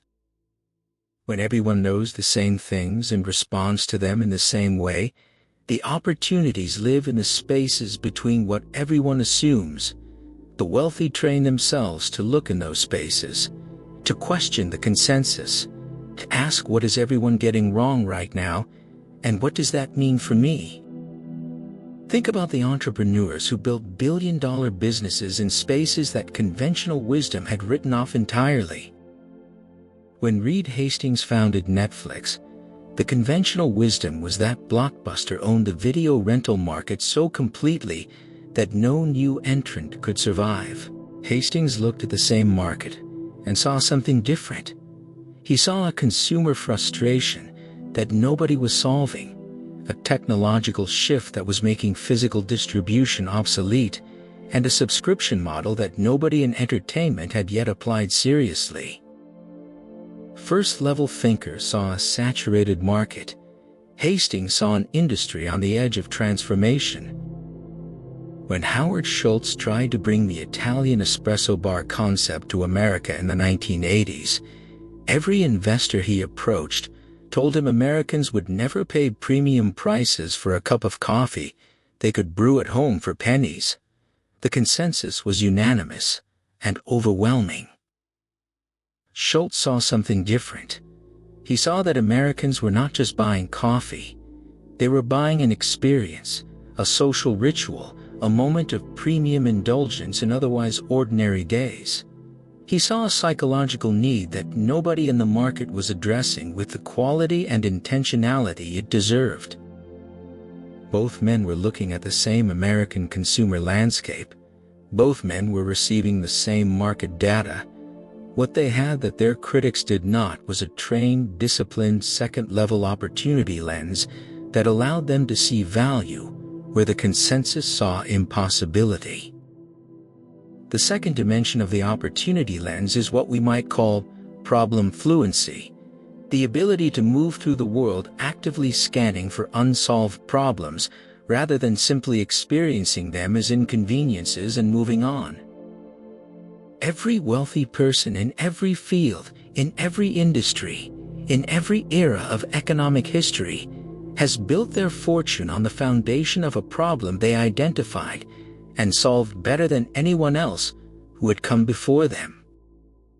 Jeff Bezos identified the problem of inconvenient, geographically limited retail access and built the infrastructure to solve it at global scale.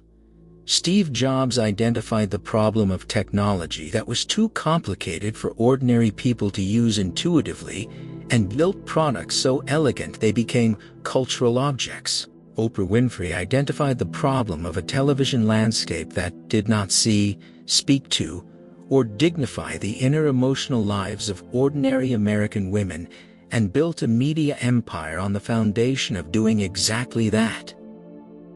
The problem was always there. Millions of people experienced it every day. But most people experience problems and then adapt to them, complain about them, work around them, accept them as the permanent texture of life. The wealthy develop the habit of pausing at the moment of frustration and asking a different question. Why does this problem exist? And what would it be worth to the people experiencing it if someone solved it elegantly? Thought pause, that question, that is where fortunes begin. As Albert Einstein, who understood the architecture of transformative thinking better than almost anyone in history, observed, the significant problems we face cannot be solved at the same level of thinking we were at when we created them.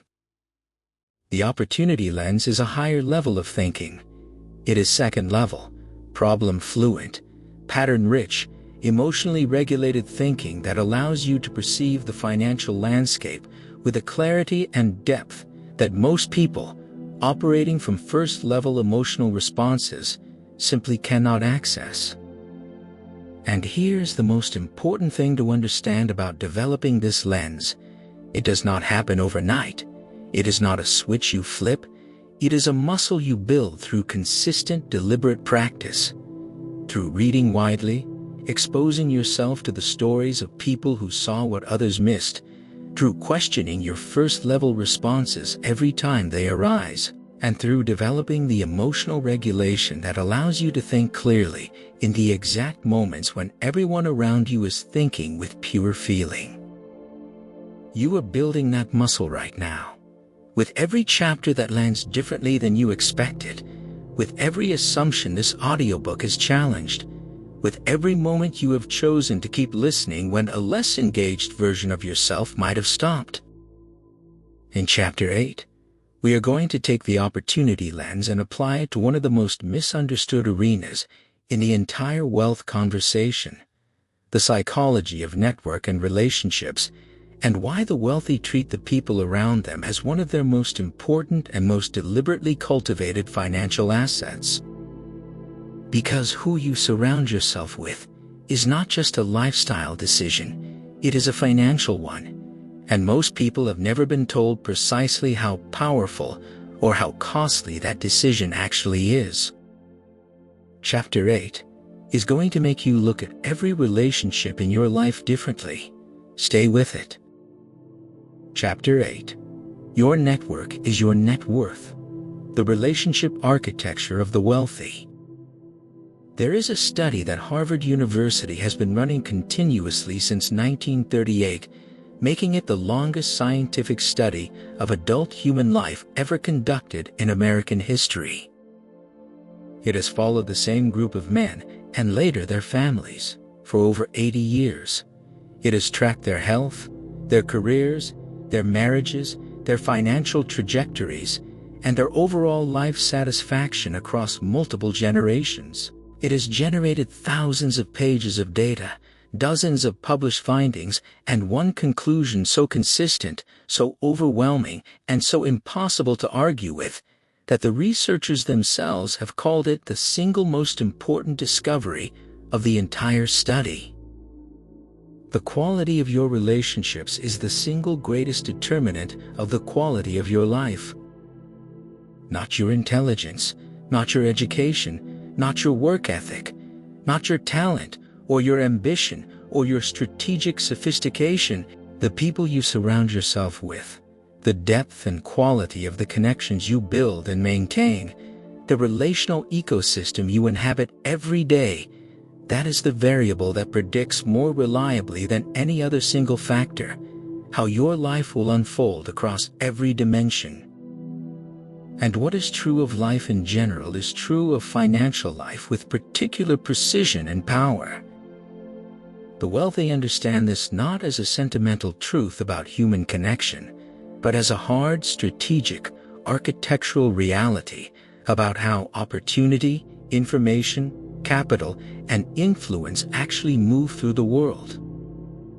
They do not leave their relational ecosystem to chance. They design it, deliberately, intentionally, with the same strategic rigor they apply to their investment portfolios and their business systems. And most people, brilliant, hard-working, genuinely ambitious people, have never once thought about their relationships through this lens. Let us start with a foundational principle that makes the relationship-wealth connection so mathematically real. Sociologist Mark Granovetter published a landmark study in 1973 titled "The Strength of Weak Ties," a piece of research that has influenced everything from organizational behavior to venture capital allocation to the architecture of modern social networks. His central finding was both counterintuitive and profound. The most valuable opportunities in a person's professional and financial life do not come from their closest, strongest relationships, the best friends, the immediate family, the tight inner circle. They come from weak ties, the acquaintances, the occasional contacts, the people you know just well enough to have a meaningful conversation with, but not so well that you move in identical social and professional circles. The reason is elegant. Your closest relationships almost always occupy the same information environment you do. They know the same people, hear the same opportunities, operate in the same professional universe. Strong ties provide emotional support, loyalty, and depth, but they rarely deliver new information or access to worlds you have not yet entered. Weak ties, by contrast, are bridges. They connect your world to other worlds, other industries, other social circles, other opportunity landscapes that you would never encounter through your existing network alone. And those bridges, it turns out, are where the most transformative professional and financial opportunities consistently live. The wealthy build both layers of their network with intentionality: the deep inner circle that provides trusted counsel, accountability, and genuine human connection, and the broad web of weak ties that serves as a continuous antenna for opportunity, information, and access. Now let us talk about the dimension of network architecture that most people find genuinely uncomfortable to acknowledge, because it requires a level of honest self-examination that the conventional conversation about relationships tends to avoid. The people you spend the most time with are shaping your financial outcomes in ways that are far more direct, far more measurable, and far more consequential than most of us are willing to admit. Not because the people around you are malicious, not because your friends and family are deliberately holding you back, but because human beings are profoundly, biologically social creatures who unconsciously absorb the norms, standards, beliefs, and behavioral patterns of the groups they belong to, a phenomenon that social psychologists call social norming, and that operates almost entirely below the level of conscious awareness. When your closest social circle treats financial struggle as the normal, expected condition of life, when the conversations around you are about bills and debt and barely making it, when financial ambition is subtly mocked as pretension or greed, when the unspoken group standard is that a certain level of income is what people like us earn, your brain absorbs that norm as reality, and it quietly, relentlessly adjusts your behavior, your expectations, and your self-concept to stay within the boundaries of what the group considers normal. This is not weakness. This is neuroscience. The human brain is wired to seek belonging above almost everything else, and belonging requires conformity to group norms, whether those norms serve your individual financial growth or actively undermine it.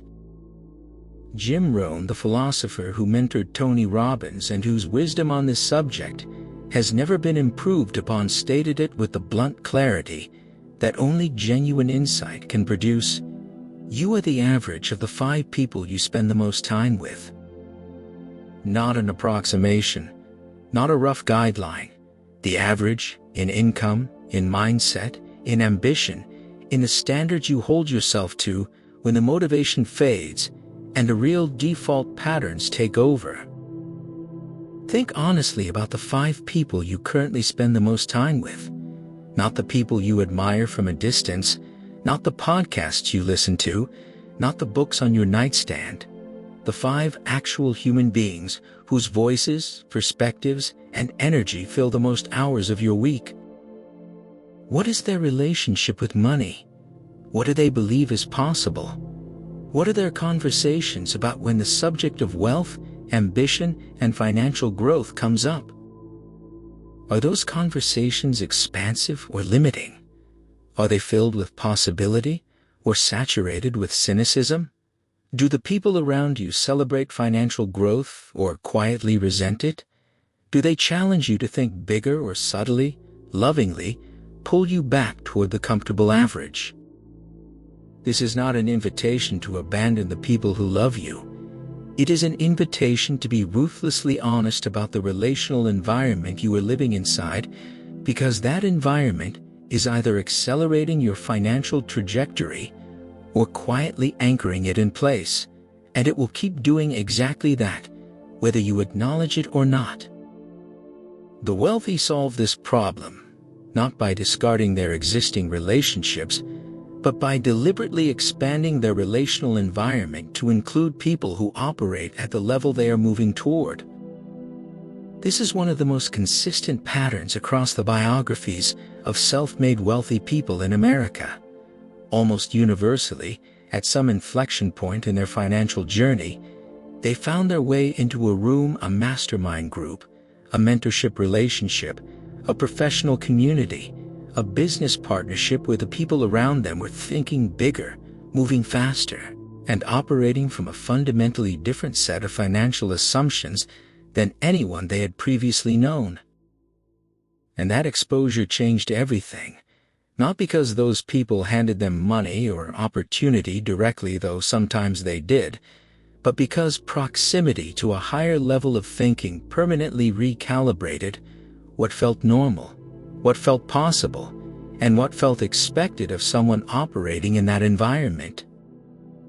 Andrew Carnegie, who arrived in America as a penniless Scottish immigrant and died one of the wealthiest men in human history, built his entire fortune on a philosophy of deliberate relationship architecture. He surrounded himself relentlessly with people who were smarter than him in specific domains, who challenged his thinking, who held him to standards he would not have held himself to in isolation. He called this his mastermind, a concept later popularized by Napoleon Hill in Think and Grow Rich, and he credited it as the single most important structural element of his success. No man can become rich without himself enriching others, Carnegie said, and he meant it literally. The act of building genuine, value-creating relationships with people who possess what you lack, while offering what you uniquely possess, is the mechanism through which the wealthiest networks in the world are built and sustained. There is another dimension to relationship architecture that the wealthy understand with particular sophistication, and it operates in both directions. They are not just strategic about who they receive from, they are deeply intentional about what they give.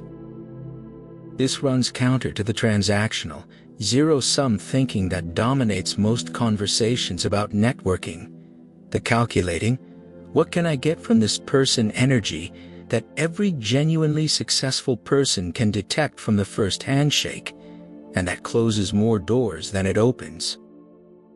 The wealthiest, most connected people in America, the ones whose phone calls get returned, whose invitations get accepted, whose requests get prioritized, have built that access not by extracting value from their networks, but by consistently, generously, and often unreservedly adding value to them. They share information freely. They make introductions without keeping score. They offer help before they are asked. They show up for people in moments that matter without calculating the return. And over time, because human beings are deeply wired for reciprocity, because the reputation of generosity travels faster and further than almost any other social signal, that pattern of giving creates a gravitational field around them that continuously attracts opportunity, talent, capital, and access. Keith Ferrazzi, one of the most respected voices on relationship strategy in American business, captured it precisely in the title of his landmark book, Never Eat Alone. His entire philosophy rests on the radical generosity of connection, the understanding that the more value you create for the people in your network, the more the network itself becomes your most powerful financial asset. As the poet and philosopher Ralph Waldo Emerson wrote, and the truth applies as perfectly to financial life as it does to any other dimension of human experience, the only way to have a friend is to be one. The only way to have a network that generates opportunity is to be the kind of person who generates opportunity for others. The only way to access the rooms where the most meaningful financial conversations happen is to be the kind of person that those rooms want inside them. You build that reputation one genuine interaction at a time, one generous introduction at a time, one moment of showing up for someone who did not expect it at a time. In Chapter 9, we are going to take everything we have built across this audiobook, the money language, the time philosophy, the risk psychology, the identity work, the systems architecture, the opportunity lens, and now the relationship strategy, and apply it to the arena where most people's financial transformation either accelerates dramatically or quietly stalls out forever. We are going to talk about how wealthy people think about failure, and why their relationship with setback, loss, and the inevitable painful chapters of any meaningful financial journey is the final, decisive variable that separates people who ultimately build wealth from people who simply dream about it. Chapter 9 is where resilience gets redefined entirely. Do not stop now. You are almost at the summit, and the view from Chapter 9 is going to be worth every minute you have invested getting here. Chapter 9. The Failure Advantage. Why the wealthy fall differently than everyone else. In 2001, a 37-year-old entrepreneur watched everything he had spent the previous 4 years building collapse completely underneath him. The company he had co-founded, a software business he had poured his savings, his relationships, his identity, and thousands of hours of his life into, had just gone bankrupt. The dot-com bubble had burst. The market had evaporated. The investors had walked away. The employees he had hired, mentored, and genuinely cared about were gone.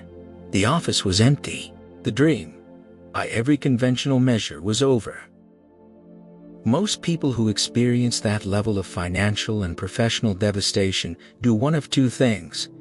They retreat back to the safety of a corporate job, back to the predictable comfort of a steady paycheck, back to the version of life that feels survivable even if it never feels truly alive.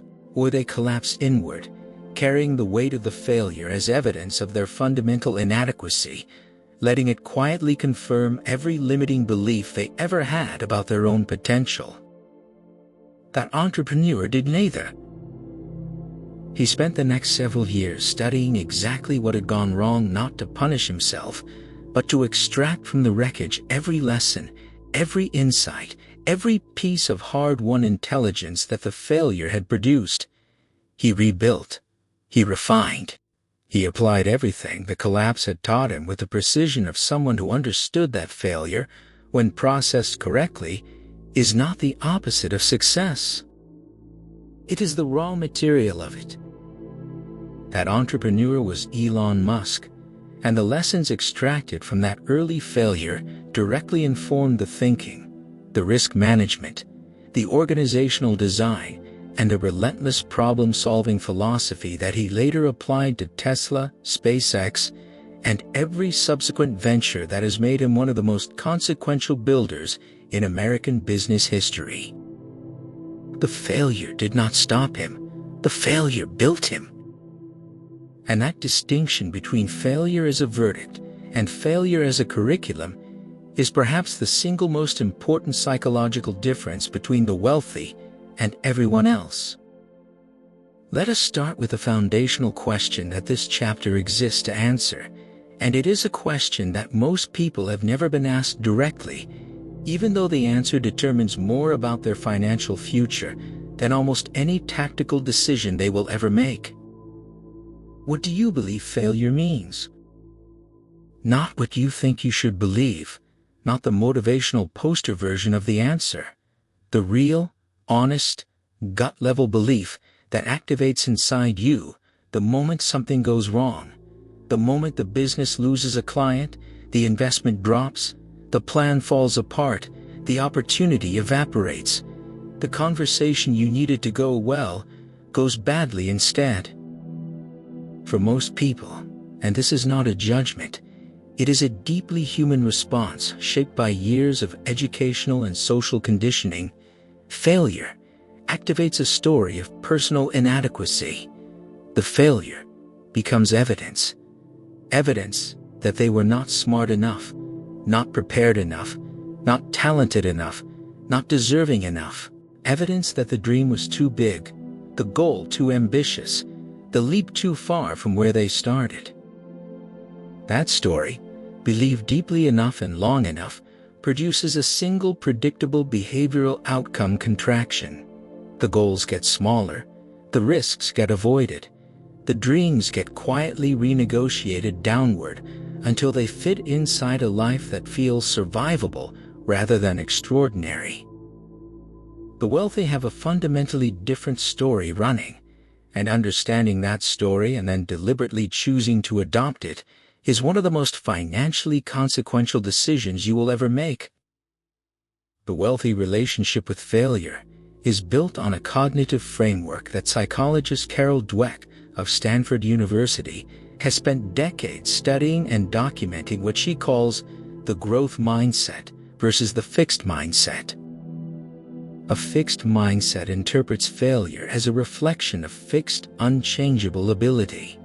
You failed because you are not smart enough, not talented enough, not naturally equipped for this particular domain. The failure is information about your ceiling, about what you are and are not capable of achieving. A growth mindset interprets failure as information about the process, about what specifically did not work, what needs to be adjusted, what skill needs to be developed, what assumption needs to be revised. The failure is not a verdict on your potential. It is a data point on your current approach. Dweck's research, conducted across thousands of subjects over several decades, found that the mindset through which people interpret failure is one of the strongest predictors of long-term achievement across virtually every domain studied, from academic performance to athletic development to entrepreneurial success. The wealthy, almost universally, operate from a growth mindset relationship with failure, not because they enjoy failing, not because loss does not hurt them, but because they have trained themselves through deliberate intellectual choice, through exposure to the stories of others who failed and rebuilt, through the lived experience of surviving their own setbacks, to extract value from failure, rather than simply absorbing its emotional weight. As Dweck herself wrote in her landmark book Mindset, becoming is better than being. The process of growth, including, and especially the painful, humbling, expensive chapters of that process, is the point, not the destination, not the unblemished record, the becoming. Now, let us get specific about what this looks like in practice, because the difference between wealthy failure processing and average failure processing is not philosophical. It is behavioral. It is visible. And it produces dramatically different financial outcomes over time. When the average person experiences a significant financial failure, a business that closes, an investment that collapses, a career move that does not pan out, the processing tends to be emotional and global. The failure feels total. It feels permanent. It triggers a retreat from the specific domain where the failure occurred, often permanently, because the emotional cost of re-entering that arena feels greater than any potential upside. When a wealthy person experiences the same magnitude of failure, the processing is different in three specific and learnable ways. The first is surgical analysis. Rather than experiencing the failure as a single, undifferentiated catastrophe, they immediately begin the work of dissecting it with precision. What specifically went wrong? What assumptions proved incorrect? What did the market, the customer, the investment environment actually communicate through this outcome? What would someone with more experience have seen coming that they missed? The failure becomes a case study examined with the emotional distance of a scientist studying a failed experiment rather than a person processing a personal humiliation. The second is scope containment. Wealthy thinkers are relentless about preventing failure in one domain from contaminating their self-assessment in every other domain. The business failed. That is real. That is painful. That has specific lessons to extract. But the business failing does not mean the person is a failure. It does not mean the next attempt will fail. It does not mean the industry is wrong or the dream is impossible. The scope of the failure stays precisely where it belongs in the specific decision, strategy, or circumstance that produced it, rather than expanding to fill the entire identity. The third is rapid redeployment. The wealthy do not spend years in the emotional aftermath of failure. They process, they extract, they adjust, and then they move. Not recklessly, not without having genuinely integrated the lessons, but with an urgency born from the understanding that the greatest cost of failure is not the loss itself. It is the time spent in paralysis afterward, during which the compounding clock stops and opportunity continues to expire. Think about the story of Steve Jobs, a man who experienced one of the most public, humiliating failures in American business history when he was forced out of Apple, the company he had co-founded, by his own board of directors in 1985. The conventional narrative might have ended there. Brilliant founder, fallen from grace, cautionary tale about hubris and difficult personalities. Most people, facing that level of public rejection from the institution they had built with their own hands, would have retreated into either bitterness or obscurity. Jobs went and built 2 more companies next, and Pixar. He refined his thinking. He developed the leadership philosophy, the product design sensibility, and the organizational wisdom that the painful, expensive lesson of being removed from Apple had forced him to develop. He returned to Apple a decade later, not diminished by the failure, but forged by it, and proceeded to lead the company through the most remarkable corporate turnaround in American business history. As Jobs himself reflected on that period years later, getting fired from Apple was the best thing that could have ever happened to me. The heaviness of being successful was replaced by the lightness of being a beginner again. The failure gave him back the beginner's mind, the openness, the hunger, the willingness to question everything that success had begun to calcify. And it was that beginner's mind, reactivated by the shock of catastrophic failure, that produced the thinking behind the iMac, the iPod, the iPhone, and the iPad. The failure was not a detour from the destination. The failure was the path. There is one more dimension of wealthy failure processing that is rarely discussed openly, but that may be the most practically important of all. The wealthy build what we might call failure tolerance infrastructure into their financial lives before the failure arrives, not because they are pessimistic, but because they are realistic about the probabilistic nature of ambitious endeavor. They maintain emergency funds, not as a concession to fear, but as a structural element of their risk architecture, a runway that allows them to absorb a setback without catastrophic lifestyle disruption, which in turn preserves the psychological stability required to think clearly and rebuild effectively. They diversify not just their investments, but their income streams, their skill sets, and their professional relationships, so that when one element of their financial life experiences a setback, the entire structure does not collapse simultaneously. They study failure in books and case studies, in the honest conversations they have with mentors who have been further down the road, so that when it arrives, and it will arrive for everyone who is genuinely ambitious, it does not feel like an unprecedented disaster. It feels like the terrain they already mapped.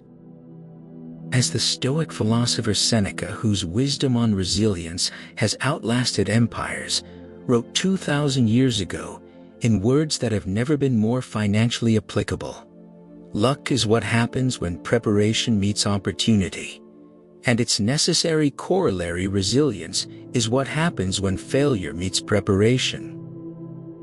Prepare for failure, not by expecting it with dread, but by building the structural, psychological, and financial capacity to absorb it, extract from it, and continue forward with everything it taught you intact.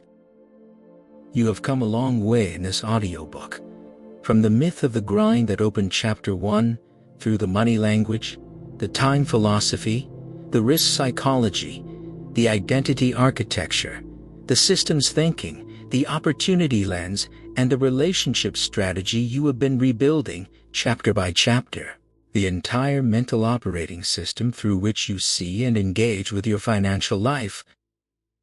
And now in Chapter 10, the final chapter, the one this entire audiobook has been building toward, we are not going to summarize what you have learned.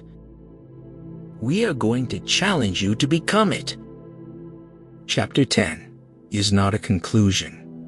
It is a confrontation with the gap between who you have been and who you are now capable of becoming, with a distance between the life you have been living and the life that the thinking in this audiobook makes genuinely, concretely possible for you.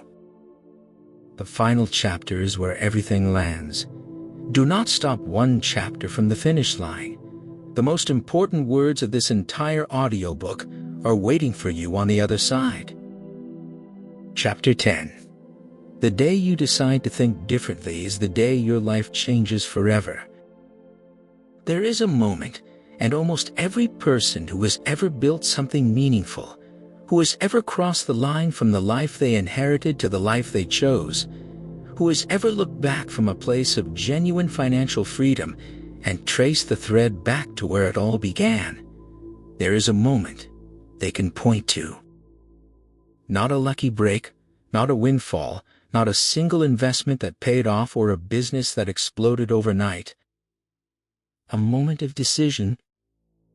A quiet, internal, often undramatic moment where something shifted, where the old story about who they were and what was possible for someone like them lost its grip, just enough for a new story to take root, where the accumulated weight of everything they had been learning, questioning, and beginning to believe cracked through the surface of the life they had been living and announced itself as the new foundation. You are in that moment right now. Not tomorrow, not when the circumstances improve, not when the timing is better, the bank account is bigger, the fear is smaller, the path is clearer. Right now in this chapter, in this final stretch of a conversation that has covered more ground than most people cover in years of casual financial thinking, you are standing at the exact threshold that every wealthy mind you have heard about in this audiobook once stood at. And the question this final chapter is built around is the most important one this audiobook has asked. What are you going to do with the other side of this moment? Let us take an honest inventory of where we have been, not as a summary, but as a reckoning. In Chapter 1, we dismantle the myth of the grind, the inherited belief that effort alone, multiplied by enough hours and enough sacrifice, produces financial freedom. We establish that the vehicle matters more than the fuel, and that working harder in the wrong direction is not discipline. It is a design flaw. In Chapter 2, we learn the money language, the vocabulary of assets and liabilities, of leverage and cash flow, that the wealthy use to navigate a financial world that most people spend their entire lives reacting to rather than understanding. In Chapter 3, we confronted the truth about time, that it is not a commodity to be exchanged for the best available hourly rate, but a finite, irreplaceable currency to be deployed with the same intentionality and strategic precision that the wealthy apply to every other resource in their arsenal. In Chapter 4, we shattered the illusion of safety, revealing the invisible, compounding, guaranteed cost of playing it safe in a world where inflation never sleeps, opportunities always expire, and the most dangerous risk of all is the one that feels like no risk at all. In Chapter 5, we went inside the identity into the self-concept thermostat that silently governs every financial decision, every opportunity pursued or avoided, every dollar earned and kept, or earned and surrendered. We established that you cannot out-earn your self-image. You must first rebuild the image. In Chapter 6, we built the architecture, the automated financial systems that replace willpower with design, that route money toward its highest and best use without requiring daily discipline, and that allow the compounding flywheel to spin on its own momentum while you focus your finite human energy on higher leverage thinking. In Chapter 7, we develop the opportunity lens, the second level, problem-fluent, pattern-rich way of seeing the world that allows the wealthy to find doors that first-level thinkers walk past without noticing, to see clearance sales where others see crisis, and to build fortunes in the spaces between what everyone else assumes is true. In Chapter 8, we designed the relationship architecture, the intentional, strategic, generous cultivation of a network that serves as a continuous antenna for opportunity, a constant source of expanded thinking, and a living demonstration of what becomes possible when you deliberately choose the environment that shapes your financial normal. And in Chapter 9, we reframed failure entirely from a verdict on your potential to a curriculum for your growth, from a reason to contract to a reason to extract, adjust, and redeploy with everything the setback taught you permanently integrated into your thinking. 9 chapters. 9 fundamental rewirings of the mental operating system through which you engage with money, time, risk, identity, systems, opportunity, relationships, and resilience. And now we arrive at the 10th, the one that does not add another concept, but instead asks you to do the hardest thing this entire audiobook has required. It asks you to act. Because here's the truth, that every great teacher, every wealthy mentor, every person who has ever genuinely transformed their financial life will tell you, and it is a truth, that no amount of additional information can substitute for. Knowledge that is not applied is not wisdom, it is entertainment. The gap between people who understand these principles and people who actually live them, who build wealth, who achieve financial freedom, who look back 20 years from now at a life they consciously constructed rather than passively inherited, that gap is not intelligence, it is not access, it is not even strategy. It is the willingness to close the distance between knowing and doing, to take the understanding accumulated across these chapters and convert it, in the real world, in your actual life, into decisions and behaviors and systems and relationships that are fundamentally different from the ones that produced your current circumstances. That conversion is the work, and it begins the moment this audiobook ends. So let us talk about what that conversion actually looks like concretely, practically, and without the vague inspirational language that sounds powerful in the moment and evaporates by Tuesday morning. The first thing you do is the identity work. Before any strategy, before any investment account, before any business plan or system or network expansion, you sit with the question we raised in Chapter 5, and you answer it honestly. Who do I need to become for the life I want to be inevitable? Not who do I need to imitate, not whose external results do I want to replicate. Who do I need to be in my daily decisions, in the standards I hold myself to, in the way I talk about money and opportunity and my own potential for the outcomes I want to experience to be the natural consequence of who I am? Write that identity down, not as a goal, as a current declaration, not I want to become someone who builds wealth, but I am someone who thinks clearly about money, who builds assets deliberately, who treats my time as currency, who takes calculated risks with full awareness of the cost of inaction, and who is continuously expanding the quality of my thinking and the quality of my relationships. Speak that identity into your daily life. Make decisions from inside it, and watch, with patient consistency, as your external financial reality begins to reorganize itself around the internal standard you have set. The second thing you do is build the system, the automated, intentional, deliberately designed financial infrastructure we discussed in Chapter 6. Starting this week, not when the income is higher, not when the circumstances are more favorable. Now, with whatever resources are currently available, at whatever scale is currently sustainable. Because the habit of the system, the neural pathway of paying yourself first, of routing money automatically toward assets, of treating your financial architecture as something that deserves the same intentional design as any other important structure in your life, that habit must be built before the larger resources arrive. Otherwise, when the income grows, the lifestyle simply expands to absorb it, and the freedom you were working towards stays permanently one income level above wherever you currently are. Start the system now. Scale it as your income grows. Let the compounding do the work that willpower never sustainably could. The third thing you do is choose your next room deliberately. Think about the relational environment we explored in Chapter 8. Think about the 5 people whose voices, energy, and assumptions are currently shaping your financial normal. And then think about the room, the community, the mastermind, the mentor relationship, the professional association, the educational environment where the people operating at your next level are already gathered. Find that room. Earn your way into it.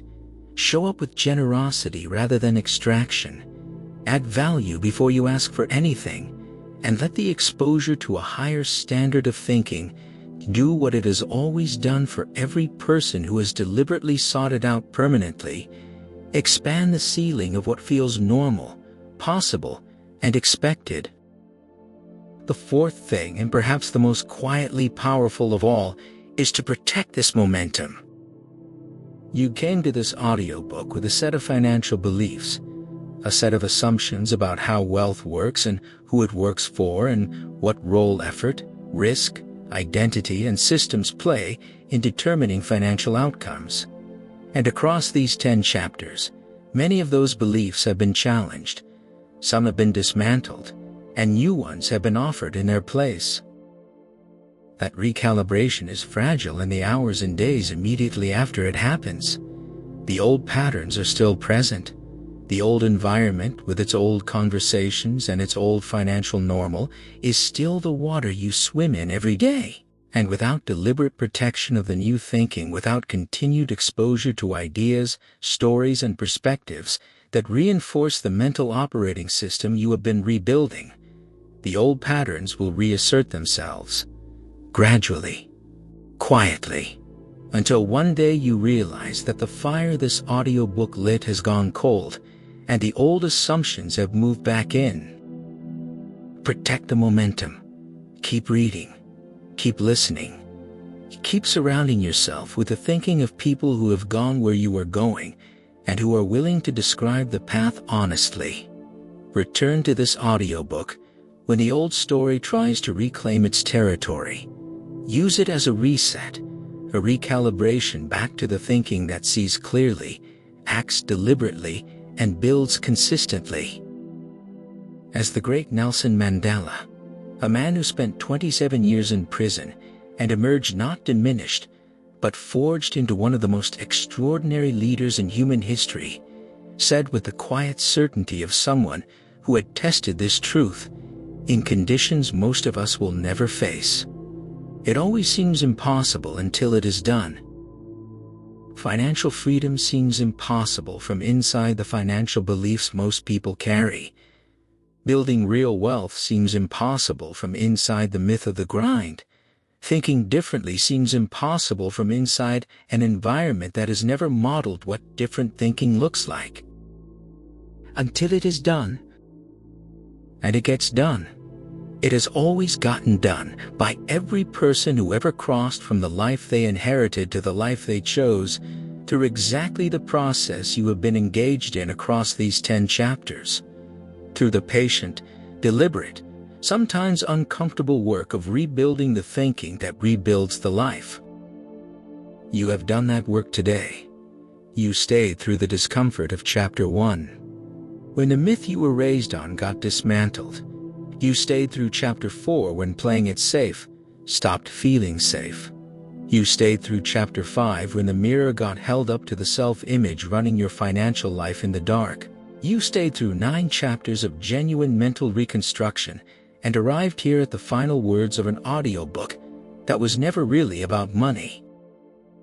It was about you, about the version of you that already exists on the other side of a different way of thinking, about the life that becomes not just possible, but inevitable the moment the thinking changes. That version of you is not a fantasy. They are not waiting for better circumstances or a lucky break or the perfect moment that the fearful mind keeps promising is just around the next corner. They are waiting for a decision. The decision you make right now, in the silence after these final words, in the first moment of your life after this audiobook ends, that decision is the beginning of everything. Rich people do not work harder. They think differently. Today, so do you.